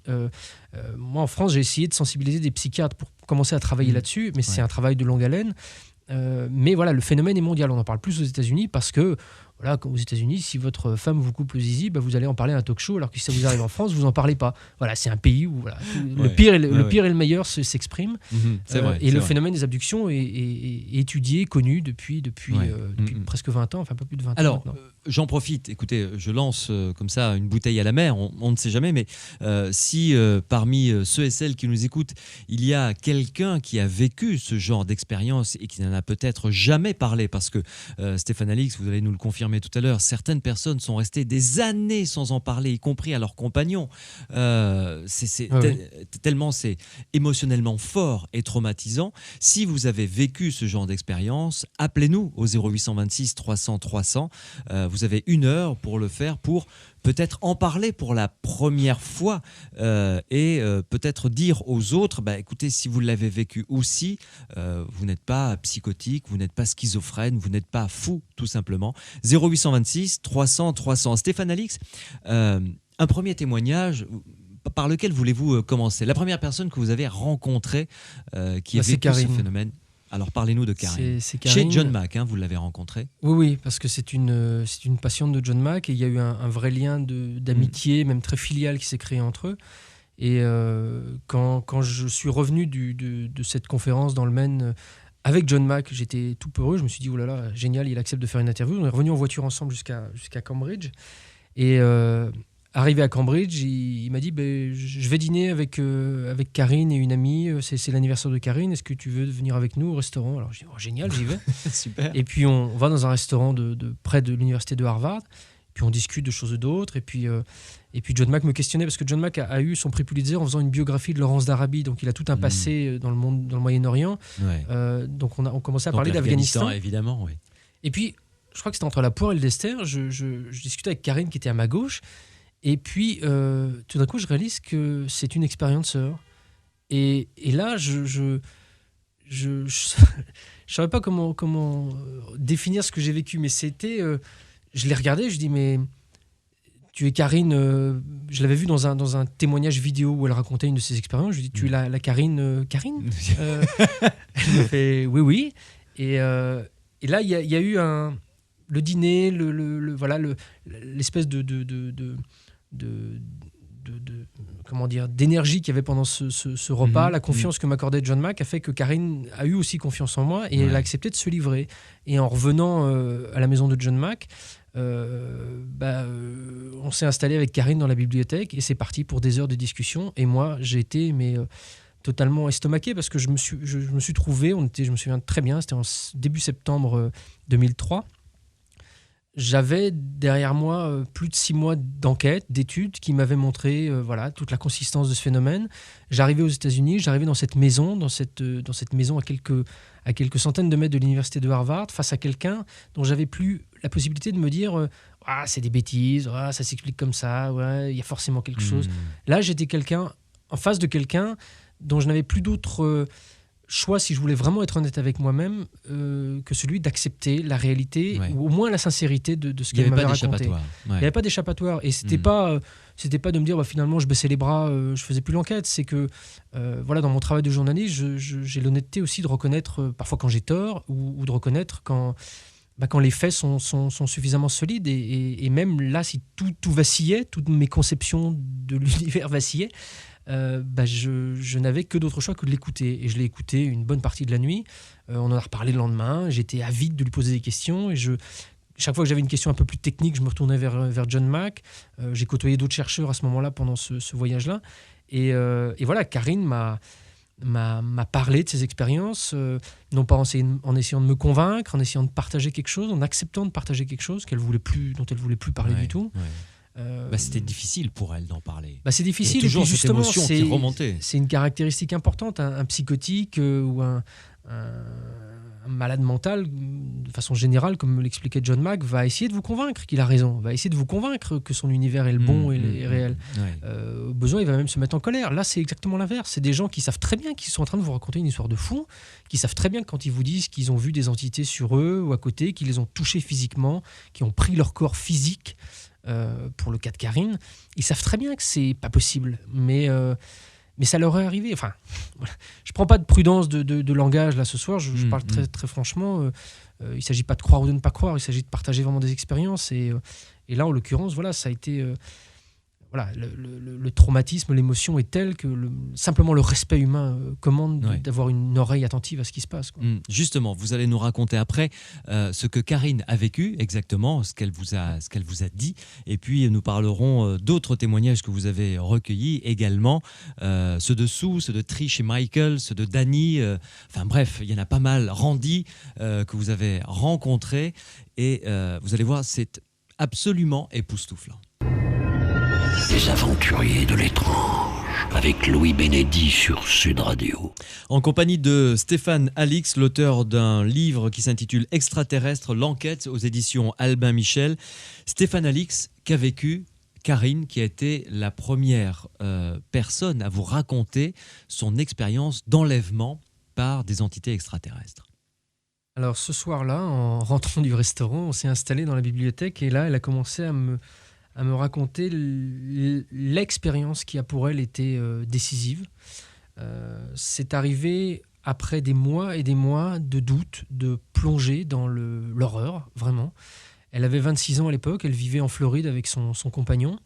Elle était serveuse, elle votait à droite, elle était tout ce qui est de plus cartésien et non curieux de rien du tout. Et elle a commencé à avoir des nuits bizarres. C'est-à-dire elle avait l'impression d'avoir des rêves qui étaient plus denses que des rêves, plus angoissants que des rêves. C'était des cauchemars, mais qui n'étaient pas comme les cauchemars habituels. Certains matins, elle se réveillait, elle se regardait le corps, sans comprendre pourquoi elle se regardait le corps, comme s'il y avait pu y avoir des traces dessus. Avec à chaque fois le double regard, c'est-à-dire la sensation qu'il s'était passé quelque chose, mais en même temps, dès qu'elle en avait conscience de se regarder, par exemple, de se dire « mais qu'est-ce qui m'arrive ? Je suis en train de devenir folle, pourquoi je fais ça ?» Et c'est devenu mais de plus en plus angoissant parce que c'était des choses qui arrivaient une fois, deux fois, plusieurs fois par semaine. Ça a vraiment miné le couple, c'est-à-dire qu'il y a eu des engueulades.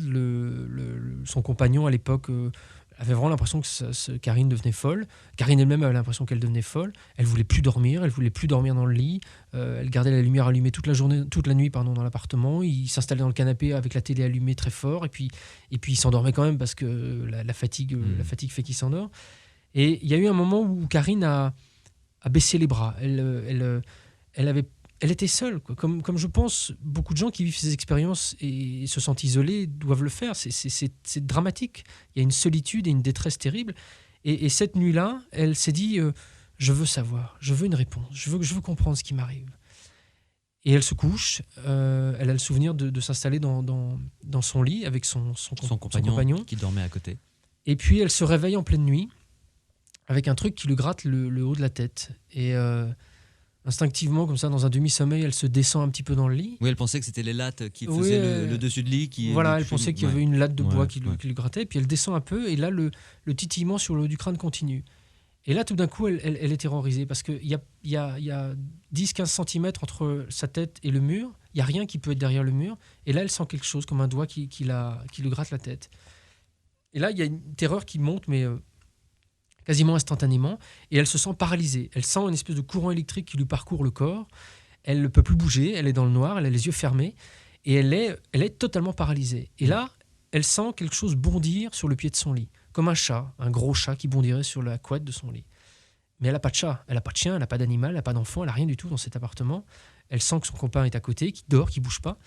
Et elle est paralysée, les bras le long du corps, paralysée. Et elle sent Voilà. ces pas comme ça qui se déplacent, qui s'enfoncent sur la couette. Ça avance au-dessus d'elle, de part et d'autre de son corps, ça avance sur la couette en enfonçant. Elle sent très clairement et très nettement le poids de quelque chose de chaque côté de son corps, jusqu'à ce qu'elle sente quelque chose enfoncer son oreiller à côté de sa tête, et puis une autre main, alors peut-être de l'autre côté de l'oreiller.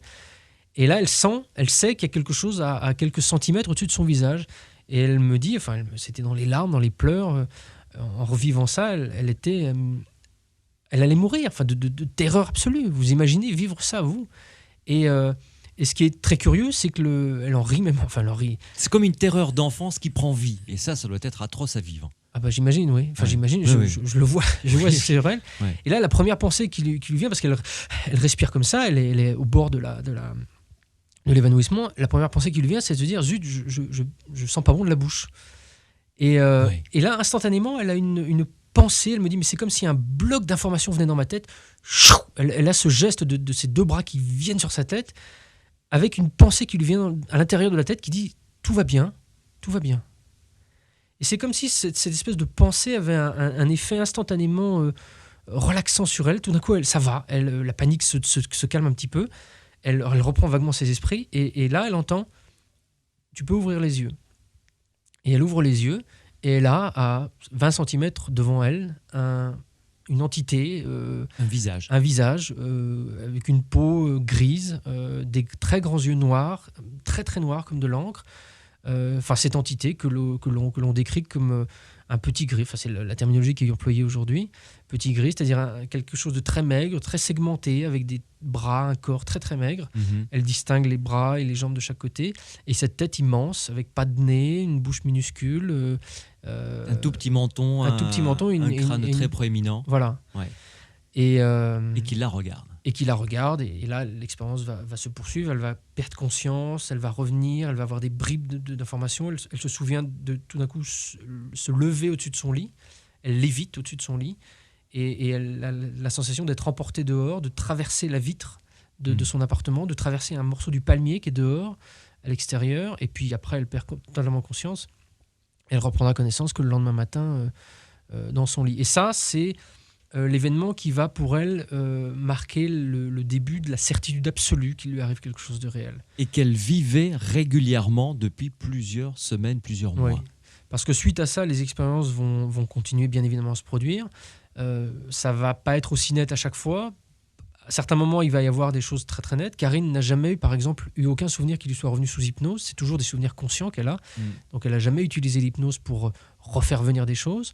Donc elle a vraiment exploré énormément fait l'expérience d'énormément d'épisodes successifs comme ça. Et après coup, en faisant un travail d'intégration sur ces expériences, elle s'est aperçue effectivement de souvenirs très antérieurs, et notamment de souvenirs dans sa petite enfance, où elle se souvient d'un épisode qui lui est arrivé, je crois, elle avait 4-5 ans. Elle était à l'extérieur de sa maison, derrière, et elle a le souvenir d'avoir vu un petit bonhomme dans l'arrière du jardin de sa maison. Et elle avait une machine, un espèce de jouet à chewing-gum, vous savez, un distributeur de chewing-gum dans la main. Et elle part avec ce petit bonhomme. Et elle gardait le souvenir d'être partie avec ce petit bonhomme, et puis après d'avoir oublié ce qui lui était arrivé. Et elle se souvient juste de revenir dans sa maison sans la machine à chewing-gum. Et elle a juste le souvenir que pendant cette expérience-là, elle était avec d'autres enfants, et notamment un autre garçon à qui elle a offert cette machine de bubblegum. Mais tout ça a été très... très pas très net, quoi. Elle part dans le jardin avec une machine, elle revient, elle n'a plus rien dans les mains. Et ce qui est drôle d'ailleurs, c'est qu'elle a participé à un documentaire qui a été tourné par une réalisatrice américaine, dans lequel elle raconte cet épisode-là. Et la réalisatrice américaine a mis sur son site internet cet extrait. Ouais. Et Karine a reçu un coup de fil d'un garçon lui disant « Je suis le garçon de la bubblegum machine ». Un type qui habitait en Écosse, avec qui ils ont réussi à se rencontrer au bout d'un moment. Et pour Karine, ce garçon avait pris une importance un peu démesurée. Elle attendait peut-être beaucoup plus que prévu. Ce qu'elle m'a dit, c'est qu'ils se sont dit des choses que personne d'autre ne pouvait savoir que le petit garçon qui était avec elle pendant cet épisode-là. Mais, et lui habitait en Écosse. Et lui était écossais. Quand il a vécu cette expérience, quand il était petit, il était en Écosse. Ouais. C'est absolument hallucinant. C'est phénoménal. Un autre exemple de témoignage comme ça que vous avez recueilli, j'ai cité Trish et Michael par exemple. Eux ont vécu une expérience qui est qualifiée de plus positive, parce qu'il n'y a pas eu la terreur qui est associée à la plupart des expérienceurs que j'ai pu, des expériences que j'ai pu entendre. Mais eux, ce qui est intéressant, c'est qu'ils ont filmé l'OVNI dans lequel ils sont allés. J'ai vu la bande. Je sais qu'elle a été analysée aux États-Unis. Je sais que il n'y a pas de doute sur la réalité de ce qu'ils ont filmé. Ils étaient en vacances tous les deux dans le nord des États-Unis, devant un lac. Et c'était leur premier week-end tous les deux. Ils venaient de se rencontrer, ils sortaient ensemble depuis un mois. Les autres bungalows étaient vides, c'était septembre. Enfin, bon. Voilà, il y avait personne dans le lieu. Et beau week-end romantique, joli quoi. Voilà. Ouais. Et ce qui se passe, c'est que il se filme, Michael filme leur dîner, leur soirée. Il filme Trish en train de préparer leur dîner d'amoureux. Et puis, sans se souvenir et sans savoir trop pourquoi non plus, il sort à l'extérieur sur la terrasse du bungalow. Et puis, il filme Trish de l'intérieur. J'ai vu la bande vidéo sans coupure. Ouais. Et puis, il filme le ciel. Et puis, il rentre. Et puis, il continue à filmer le dîner. Et puis, il dîne. Et puis, voilà. Et ils vont se coucher. Et vers 2-3 heures du matin, Michael se réveille, enfin reprend conscience. Il est assis sur le bord du lit, devant la fenêtre, avec une lumière très éblouissante qui est à l'extérieur. Il se lève, il va dans la cuisine, il regarde par la fenêtre, et là, par la fenêtre, il aperçoit un objet en forme d'ellipse, très rond, au-dessus du lac, à quelques dizaines de mètres du bungalow. Belle bête, l'engin, 15-20 mètres de haut, c'est ça ce qu'il avait dit à peu près. Oui, assez grand. Ouais. Oui. Il appelle Trish, et à ce moment-là, Trish lui répond oui, je le vois aussi. Et de son côté, Trish aussi se réveille. Elle n'est pas dans le lit, elle est assise sur le bord du lit, au même endroit que Michael vient de laisser quelques minutes avant. Et ils observent cet objet, ils observent un tunnel émané de cet objet qui se dirige vers eux. Et puis, après quelques secondes, le tunnel se rétracte à l'intérieur de l'ellipse. Et puis, comme ça, en un clignement d'œil, l'objet disparaît. Ouais. Comme si on éteignait une lumière. Ils se regardent. Et là, ce qui est intéressant, c'est que Trish... Ils ont tous les deux un peu plus de 50 ans à ce moment-là. Trish est divorcée. Trish est totalement étrangère à tout cet univers-là. Elle ne connaît strictement rien au phénomène OVNI. Elle n'a jamais vu de film de science-fiction. Elle n'aime pas ça. Enfin, c'est un univers qui, pour elle, n'existe pas. En revanche, Michael, lui, sait vivre ces expériences-là depuis tout petit. Mais imaginez-vous, vous rencontrez une fille, vous sortez avec elle depuis un mois, vous avez des expériences, comment vous allez lui dire que finalement, t'inquiète pas, je sais ce que c'est des extraterrestres, ils font ça avec moi. Donc il lui dit rien, mais il s'approche juste de Trish, il lui prend les mains et il lui dit Trish, il faut que tu te souviennes de ça, il faut absolument que tu te souviennes de ça demain. Et Trish le regarde en lui disant mais évidemment je m'en souviens de ça, comment veux-tu que j'oublie un truc pareil? Et puis, chose curieuse, ils viennent de voir un truc, ils en parlent plus, ils vont se coucher et ils font dodo. Et le lendemain matin, ils se réveillent. Ils n'ont aucun souvenir ni l'un ni l'autre de ce qui vient de se passer. Ils se promènent dans la ville voisine, ils font des petites emplettes, et puis ils reviennent déjeuner dans leur bungalow, ils s'installent sur la terrasse comme un petit couple d'amoureux, puis ils regardent le paysage, le soleil est en train de miroiter sur le lac, et tout d'un coup, Trish dit « Oh, regarde la lumière sur le lac, c'est joli ces reflets du soleil. » Et là, tout d'un coup, Michael dit « La lumière sur le lac, la lumière sur le lac. » Et au même moment, tous les deux, la mémoire de ce qui vient de se passer la nuit précédente leur revient. Et curieusement, ils vont en parler un petit peu, mais très peu, puis ils arrêtent d'en parler aussi. Et ils vont plus en reparler pendant 6 mois. Comme s'il y avait une espèce de filtre ou de blocage mental qui leur empêchait d'aborder cette question-là. Et là, ce qui est intéressant, c'est qu'ils vont, eux, faire l'objet d'une étude, parce que Michael connaissait John Mack. Et par un concours de circonstances aussi, ils vont être amenés à parler de cet épisode-là à John Mack, à un moment où John essayait de faire des études avec des multi-témoins d'une même observation. Donc il va interroger une première fois Michael, ou Trish d'ailleurs, il me semble. Non, pardon, c'est Trish.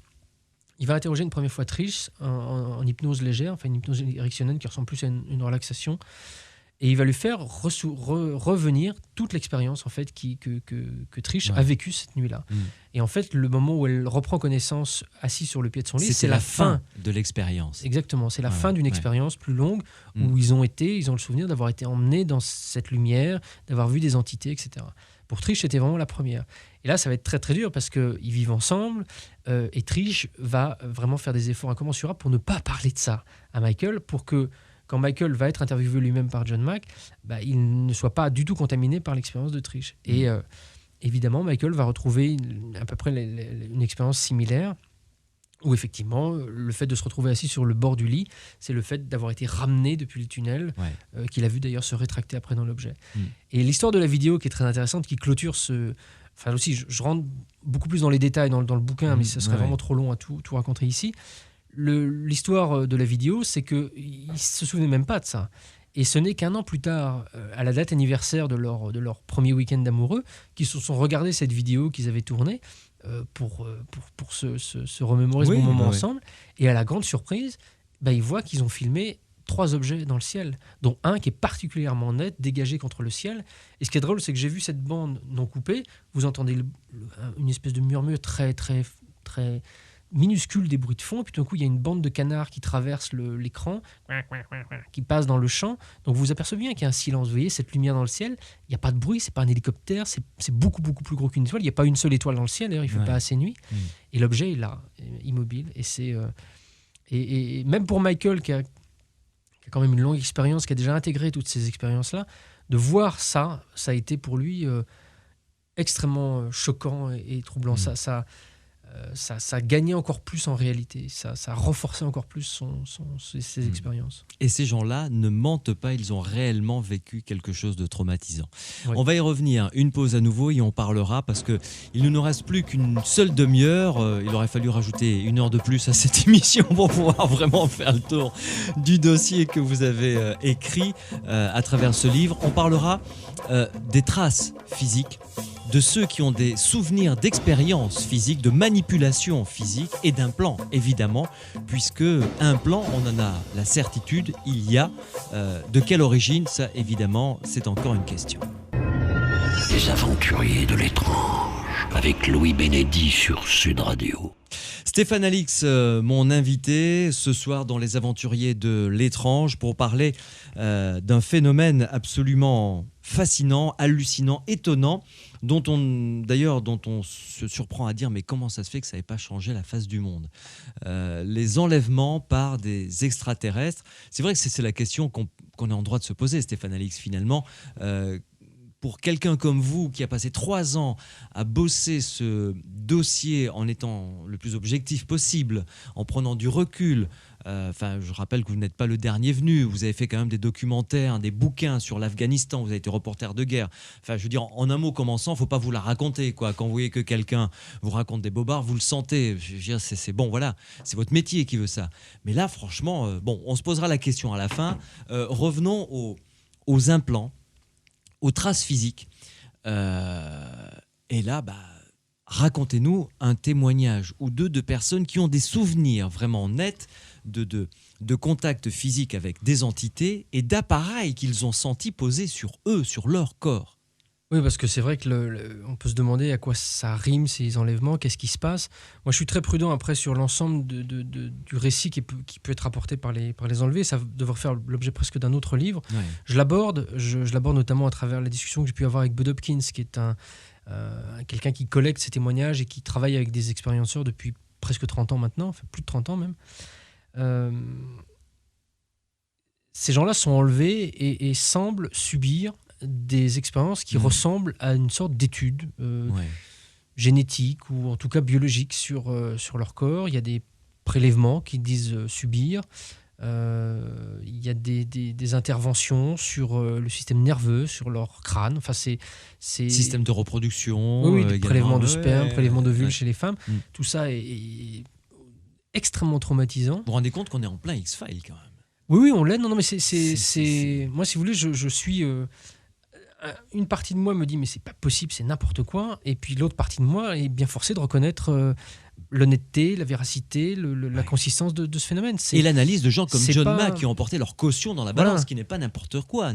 Et puis si vous voulez, c'est pas seulement des Américains victimes de X-Files qui me racontent ça, c'est aussi des Indiens au milieu de la forêt amazonienne qui eux sont pas abonnés à Sci-Fi Channel et qui décrivent. C'est aussi décrire des entités, mais c'est aussi décrire des procédures, des odeurs, des sensations physiques que l'on ressent, des textures de peau, l'ensemble cette lumière bleue qui pulse, que l'on retrouve très souvent. Une espèce de lumière que les gens décrivent comme quelque chose de vivant, quelque chose de presque d'organique. Donc c'est pas seulement quelqu'un qui va être un peu malin et qui va me décrire, me faire un croquis d'une entité. C'est l'ensemble d'une expérience. Et ça a des caractéristiques qui sont très très vastes. Il y a d'ailleurs des chercheurs comme Bud Hopkins ou David Jacob, ou même John à un moment, qui gardaient certaines caractéristiques secrètes et qui ne le publiaient jamais dans aucun de leurs livres pour justement avoir des petits garde-fous quand ils voyaient une personne. Et puis il y a des questions pièges qui sont posées pendant les interviews pour voir si on peut réussir à embarquer le témoin, dans l'orienter. Et vous apercevez, ça, Bud Hopkins, John Mack me l'ont dit à maintes reprises, quand ils glissent eux-mêmes des erreurs dans le questionnement des enlevés, ce sont les enlevés eux-mêmes qui les remettent sur leur chemin. Non, mais attendez, non, la chaise là où j'étais assis, ça n'avait pas de pied. Il n'y avait pas de pied. Ils vous disent par exemple quelle était la couleur de l'endroit où vous étiez assis. Non, est-ce que la chaise sur laquelle vous étiez assis était verte? Et la personne répond non, mais j'étais pas assis sur une chaise, j'étais assis sur enfin voilà. Donc il y a des moyens de piéger, mais ça c'est les enquêteurs et puis forcément plutôt. Et heureusement un qu'ils ont psychiatre. ça Voilà. leur permet. Oui, Donc pardon, pour en revenir à ce qui se passe après dans ces expériences. Des contacts physiques. Oui, il y a des contacts physiques, ça laisse des traces. C'est-à-dire que les enlevés se retrouvent avec effectivement des marques sur la peau, comme si on avait enlevé ce qu'ils appellent des scoop marks, c'est comme s'ils avaient enlevé une partie de peau, un peu de tissu avec comme une toute petite cuillère qui enlèverait un copeau, vous voyez, de peau. Ouais. Ils ont des marques comme ça sur les jambes, dans le dos, sur le corps. Alors c'est vrai qu'on peut toujours se dire ils se sont fait ça en dormant. Le problème c'est que voilà, on en revient à ce qu'on disait tout à l'heure sur les traces physiques, les implants, etc. Ce sont des éléments physiques qui devraient effectivement être totalement convaincants, mais qui ne le sont pas. Moi, ils sont convaincants seulement s'ils sont associés à l'ensemble d'un contexte, à une expérience, à un récit, à un diagnostic médical, à beaucoup d'autres éléments. Ouais. Pareil, les implants, effectivement, il y a des implants qui ont été enlevés. Ce sont des petits objets qui parfois semblent être organiques, parfois semblent être métalliques. Certains ont été enlevés. Il y a un chirurgien qui fait ça, notamment en Californie, que j'ai rencontré. C'est pas très convaincant, mais bon, je peux pas être juge là-dessus. Je suis pas médecin. Il me dit des choses que je peux pas juger. Moi, j'ai volontairement voulu laisser ça pour un travail ultérieur, parce que les études qui ont été faites, notamment par le professeur Pritchard du MIT sur ces implants. Le MIT qui est la mecque de la haute technologie. Voilà. Il faut le rappeler, aux États-Unis, c'est quand même ce qui se fait de mieux, de plus pointu. On peut analyser la composition de ces implants, on l'a fait, mais on retrouve des éléments qu'on retrouve sur Terre.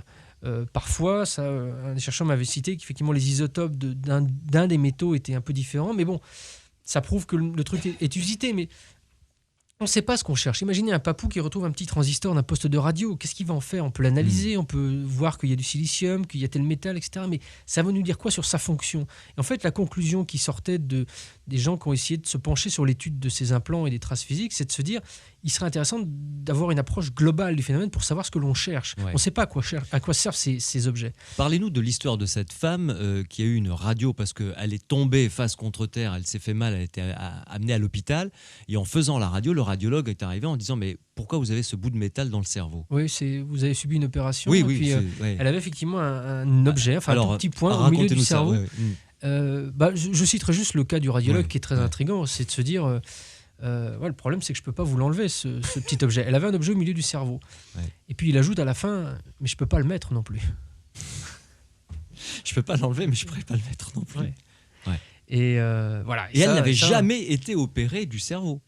Non, elle n'avait jamais subi d'opération. Il l'aurait vu de toute façon. Ouais. Mais bon, même si elle avait subi une opération, c'est quelque chose qu'elle avait. J'en ai parlé avec un radiologue qui est très proche de moi, qui est dans ma famille, qui me parlait effectivement de la possibilité de créer. On arrive même à se créer des corps étrangers dans le corps qui peuvent se constituer. Mais ça ne sera pas quelque chose de métallique, ça ne sera pas un objet de cette nature.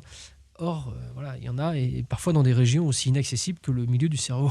Ouais. Mais ça ressemble à quoi? Est-ce que ça a une forme particulière? Est-ce que ça... Je sais pas, moi... Dans ceux qui ont été extraits, il y a eu un petit objet qui était très intriguant parce qu'il était en forme de T. Il y avait la barre verticale qui était dans un métal différent que celle de la barre horizontale. D'autres objets sont plus ronds. Mais c'est très fuyant. Oui.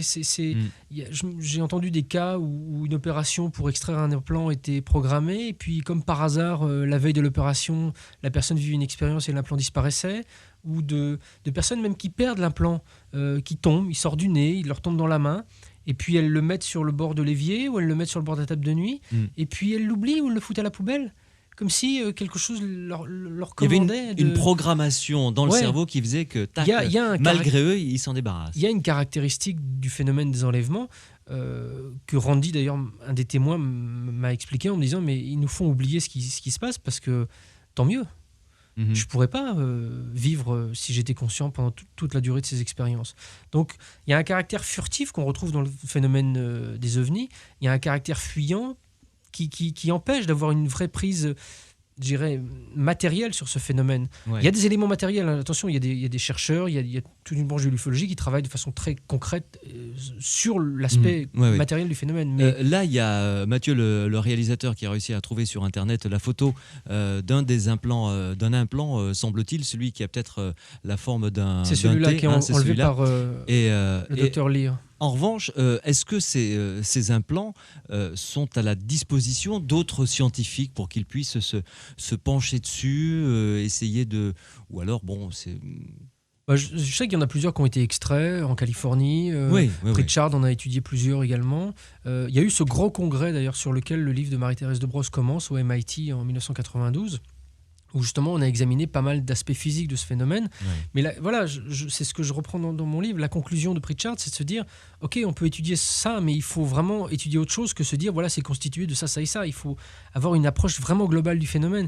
Et c'est ce que préconisaient des gens comme John Mack, en disant, voilà, les traces physiques, c'est une chose, mais je sais pas, si par exemple quelqu'un enfin, je fais une comparaison un peu hasardeuse, mais si vous avez quelqu'un qui sort d'une prison de Saddam Hussein et qui vous dit j'ai subi tel et tel sévice, vous n'allez pas cantonner votre analyse à uniquement la cicatrice qu'il va avoir sur le bras gauche. Vous allez intégrer la situation politique, le passé de ce qui se passe en Irak, son aspect physique. Il y aura un diagnostic médical, mais il y aura aussi toute l'histoire que l'on connaît des prisons de Saddam. Enfin, voilà, un dossier global qui nous permet d'avoir les tenants et les aboutissants, de savoir dans quelles circonstances il a été arrêté, pourquoi, est-ce que c'est un opposant politique, est-ce que c'est un criminel, etc. Enfin voilà, un vrai dossier d'enquête. Et avec la question des implants, moi j'ai pas voulu, j'en parle parce que c'est quand même assez impressionnant, notamment les cicatrices, mais voilà, ça s'inscrit aussi dans un dossier global qui demande une approche globale. Et là encore, moi ce qui m'a à titre personnel vraiment plus impressionné, c'est la matière première de ces enlèvements, qui sont l'expérience humaine. Parce qu'on vit dans une société où, je l'aperçois de plus en plus aussi, même pour les recherches que je fais actuellement, où une quantité astronomique de gens vivent des expériences de nature bizarre ou pas habituelles, et que jusqu'à présent, les gens qui avaient à juger de ça cataloguaient des pathologies X ou Y, et souvent à tort, et on s'aperçoit aujourd'hui qu'un certain nombre de comportements, de réactions, d'expériences humaines n'ont rien de pathologique, mais on s'y habitue à les ranger, à les nier, même soi-même. Soi-même, vous allez avoir un jour un rêve qui va vous bouleverser, ou une expérience qui va vous bouleverser. Une sortie hors du corps, on en a parlé très souvent. Ou des sorties hors du corps, et les gens passent des années, ils n'en parlent pas, ils passent des années sans en parler, de peur de passer pour fou, tout simplement. De passer pour fou, et puis ils l'oublient. Moi, c'est ce qui me frappe le même, c'est que la propre autocensure de ces gens-là. Et voilà, donc moi j'incite, c'est pour ça même peut-être les gens qui nous écoutent, j'incite à ce qu'ils en parlent, à ce qu'ils essaient de trouver des oreilles attentives pour pouvoir se confier, mais c'est quelque chose sur lequel là on a vraiment une prise intéressante. La psychiatrie se pose beaucoup de questions aujourd'hui. On est en train de remettre énormément de choses en question. Des journaux comme Psychologie font des cartons de vente. C'est pas pour rien. Les gens sont en train de s'apercevoir que leur fonctionnement, leur rapport entre eux, l'écoute que l'on doit apporter aux autres doit peut-être se situer à un autre niveau que celle qu'on a aujourd'hui. On parle dans des familles de choses qu'on ne parlait pas autrefois. Je parle à ma fille de choses que moi, j'ai sans doute pas abordées avec mes parents. Et voilà, donc, dans ce qui concerne les expériences bizarres, anormales, là aussi, on a des outils solides pour pouvoir y travailler dessus. Voilà, c'est là où je voulais en venir. Stéphane Alix, dernière pause et on se retrouve pour, malheureusement il faut bien, la conclusion, le tout dernier quart d'heure que l'on va passer ensemble. Peut-être un dernier témoignage et ensuite ce que vous en avez retiré de tout cela, ce que ça a remué en vous, ce que ça vous a apporté humainement, beaucoup j'imagine. On en parle juste après cette dernière pause sur Sud Radio dans Les Aventuriers de l'étrange. Les Aventuriers de l'étrange, avec Louis Bénédy sur Sud Radio. En compagnie de Stéphane Alix, l'auteur de ce livre passionnant paru aux éditions Albin Michel, Extraterrestre, l'enquête. Nous avons reçu un email de David de Duras dans le 47. Duras, très bon vin d'ailleurs, je vous recommande, je dis ça en passant, à consommer avec modération. Donc David de Duras qui pose cette question. Y a-t-il eu des témoignages d'OVNI par des astronautes lors de missions spatiales ? On s'est un petit peu éloigné de notre sujet, mais on reste quand même dans le dossier. Est-ce que vous en avez entendu parler, Stéphane Alix ? Je sais que dans son livre, l'astronaute Gordon Cooper mentionne quelques cas. Je ne les ai plus en mémoire précisément là. Ouais. Mais je sais que c'est plus rare que ce qu'on imagine. Il y a eu des cas d'observation. Je sais que Gordon Cooper lui-même en a observé, mais plus de 20 ans avant de devenir cosmonaute, alors qu'il était pilote sur une base de l'armée de l'air. Ouais, mais c'était pas dans l'espace, quoi. C'était pas dans l'espace. J'en ai parlé avec l'astronome Edgar Mitchell, qui est Apollo 14, 71, qui est allé sur la Lune. Lui n'a jamais rien vu. En revanche, lui est un convaincu de la réalité du phénomène OVNI. Mais voilà, j'ai plus les noms en tête précisément. Alors, est-ce que vous pouvez nous relater un autre témoignage qui vous a vraiment, vraiment impressionné de quelqu'un qui vous a raconté son enlèvement? Je crois que c'est celui de Sue. Parce que c'est pas un témoignage unique, c'est une famille entière. Ce sont des gens, là vraiment, comme vous et moi, une famille normale.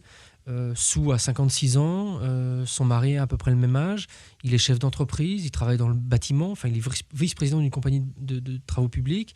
Ils ont une très belle maison dans le Vermont.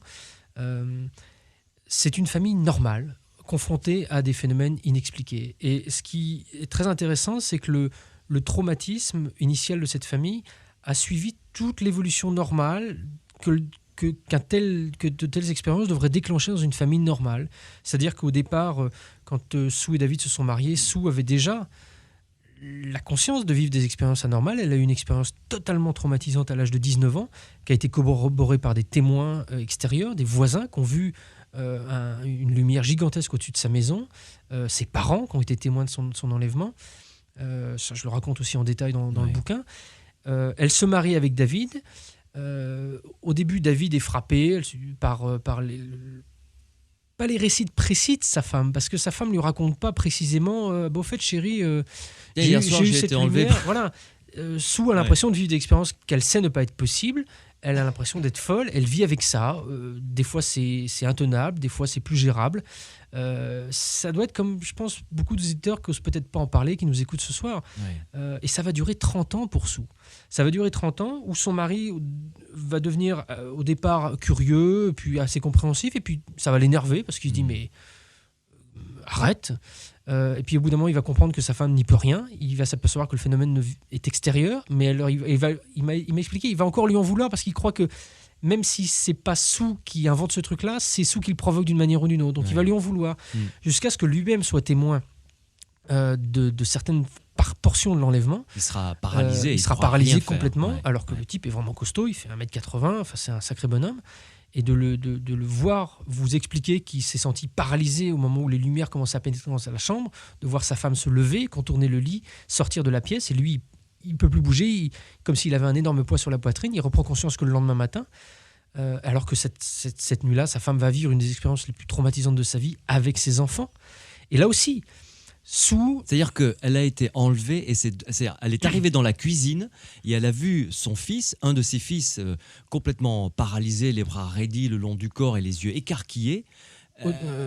Flotter dans l'air, paralysé, voilà, les yeux écarquillés. A glissé, dit-elle, derrière lui et Ouais. elle a vu avec horreur arriver, déjà pour une mère j'imagine, voir son fils comme ça, arriver son deuxième fils, Oui. et tous les trois ont vécu cette expérience d'enlèvement la même nuit. Dont elle garde des souvenirs là aussi très, très Ouais. fugaces. Elle se souvient d'avoir entendu son fils hurler. Tout tournait, tout était extrêmement confus. Et elle reprend véritablement conscience le lendemain matin en se réveillant dans son lit. Et là, elle a le réflexe de dire à son mari, mais David, oh là là, j'ai fait un cauchemar terrible cette nuit.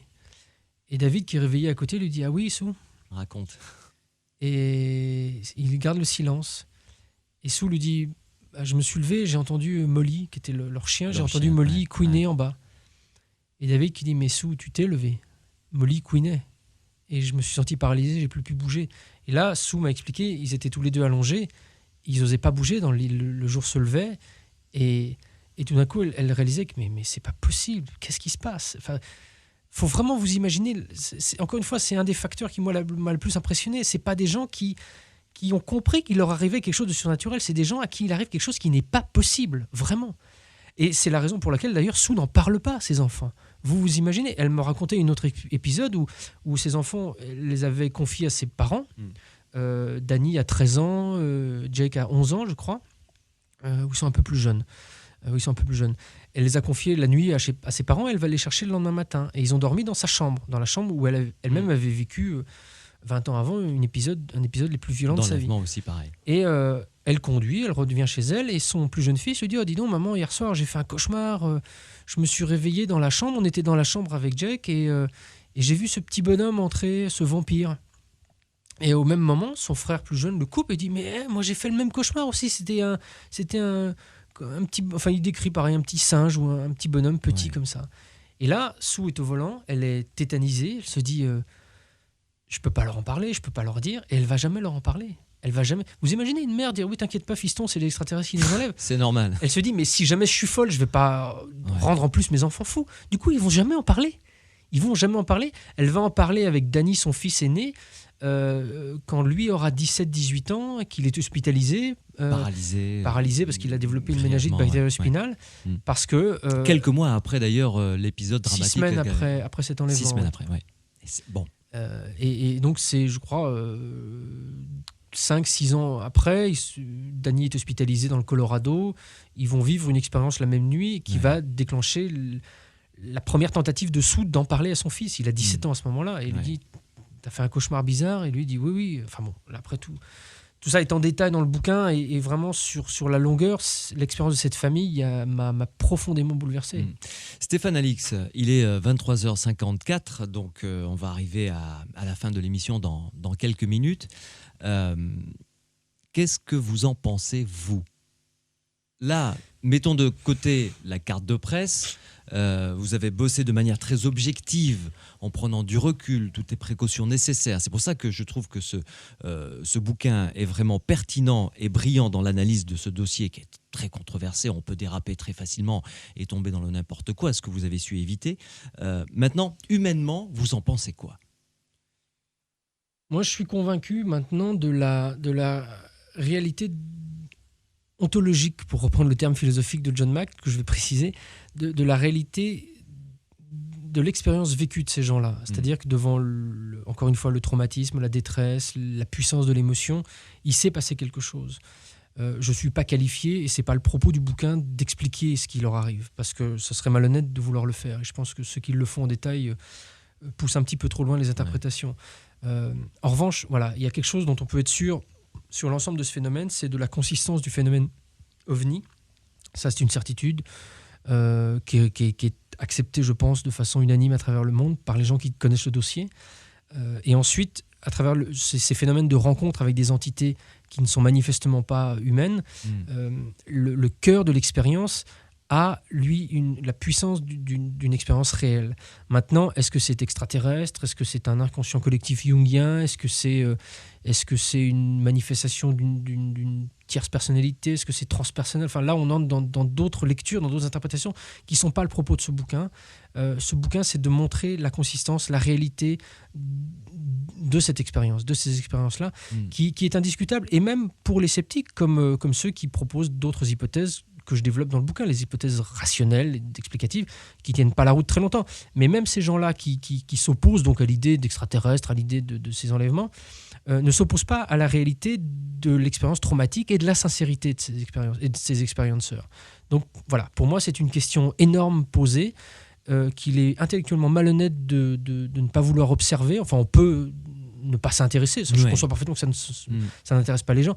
En revanche, la balayer d'un geste de la main en disant que tout ça ce n'est qu'une baliverne, c'est malhonnête. Et ça, je pense que les témoins et les gens qui nous écoutent le savent intuitivement. Voilà, on vit dans un monde dont des portions énormes sont encore invisibles.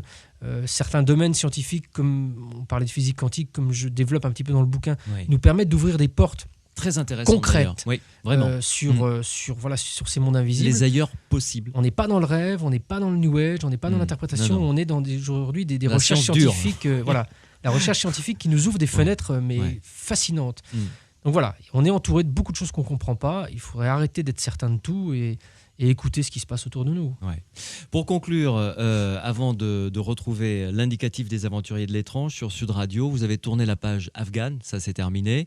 Vous avez, enfin, Oui. Excusez-moi, je vais peut-être Non, un peu mais- trop loin. Vous avez consacré 3 ans, un peu plus, de votre vie à l'étude et à la rédaction de ce bouquin sur ce dossier. Prochaine étape, c'est quoi? Qu'est-ce que vous avez envie de faire là maintenant? J'élargis encore plus l'enquête. Ce travail m'a ouvert sur je dirais le travail colossal à faire sur la conscience, sur ce que c'est que l'homme, sur ce que c'est que la vie, sur ce que c'est que la réalité et l'intelligence. Et donc j'ai commencé un travail qui sera publié chez Albin Michel également, autour de l'idée de conscience et à travers l'idée très fascinante de la survie de cette conscience après la mort. Donc d'ailleurs, j'invite éventuellement les auditeurs qui auraient des histoires éventuellement qui souhaiteraient partager, qui peuvent m'écrire. L'adresse est dans le bouquin, après la bibliographie. Voilà, je trouve que c'est fascinant. On a là aussi beaucoup de questions à travers les NDE qui sont posées, qui sont vertigineuses. Et voilà le travail d'enquête que je suis en train de mener actuellement. Bon travail. Merci. Et vous reviendrez donc dans Les Aventuriers de l'étrange. Si vous m'y invitez, ce sera avec grand plaisir. Avec grand plaisir. Merci beaucoup Stéphane Alix, ça a été un plaisir. Merci à vous. Sud Radio. Samedi et dimanche, 22h minuit. Louis Bénédy, Les Aventuriers de l'étrange.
Je vous souhaite une excellente nuit à l'écoute des rediffusions des programmes de Sud Radio. Quant à nous, vous le savez, on se retrouvera avec grand plaisir pour Les Aventuriers de l'étrange demain à partir de 22h jusqu'à minuit.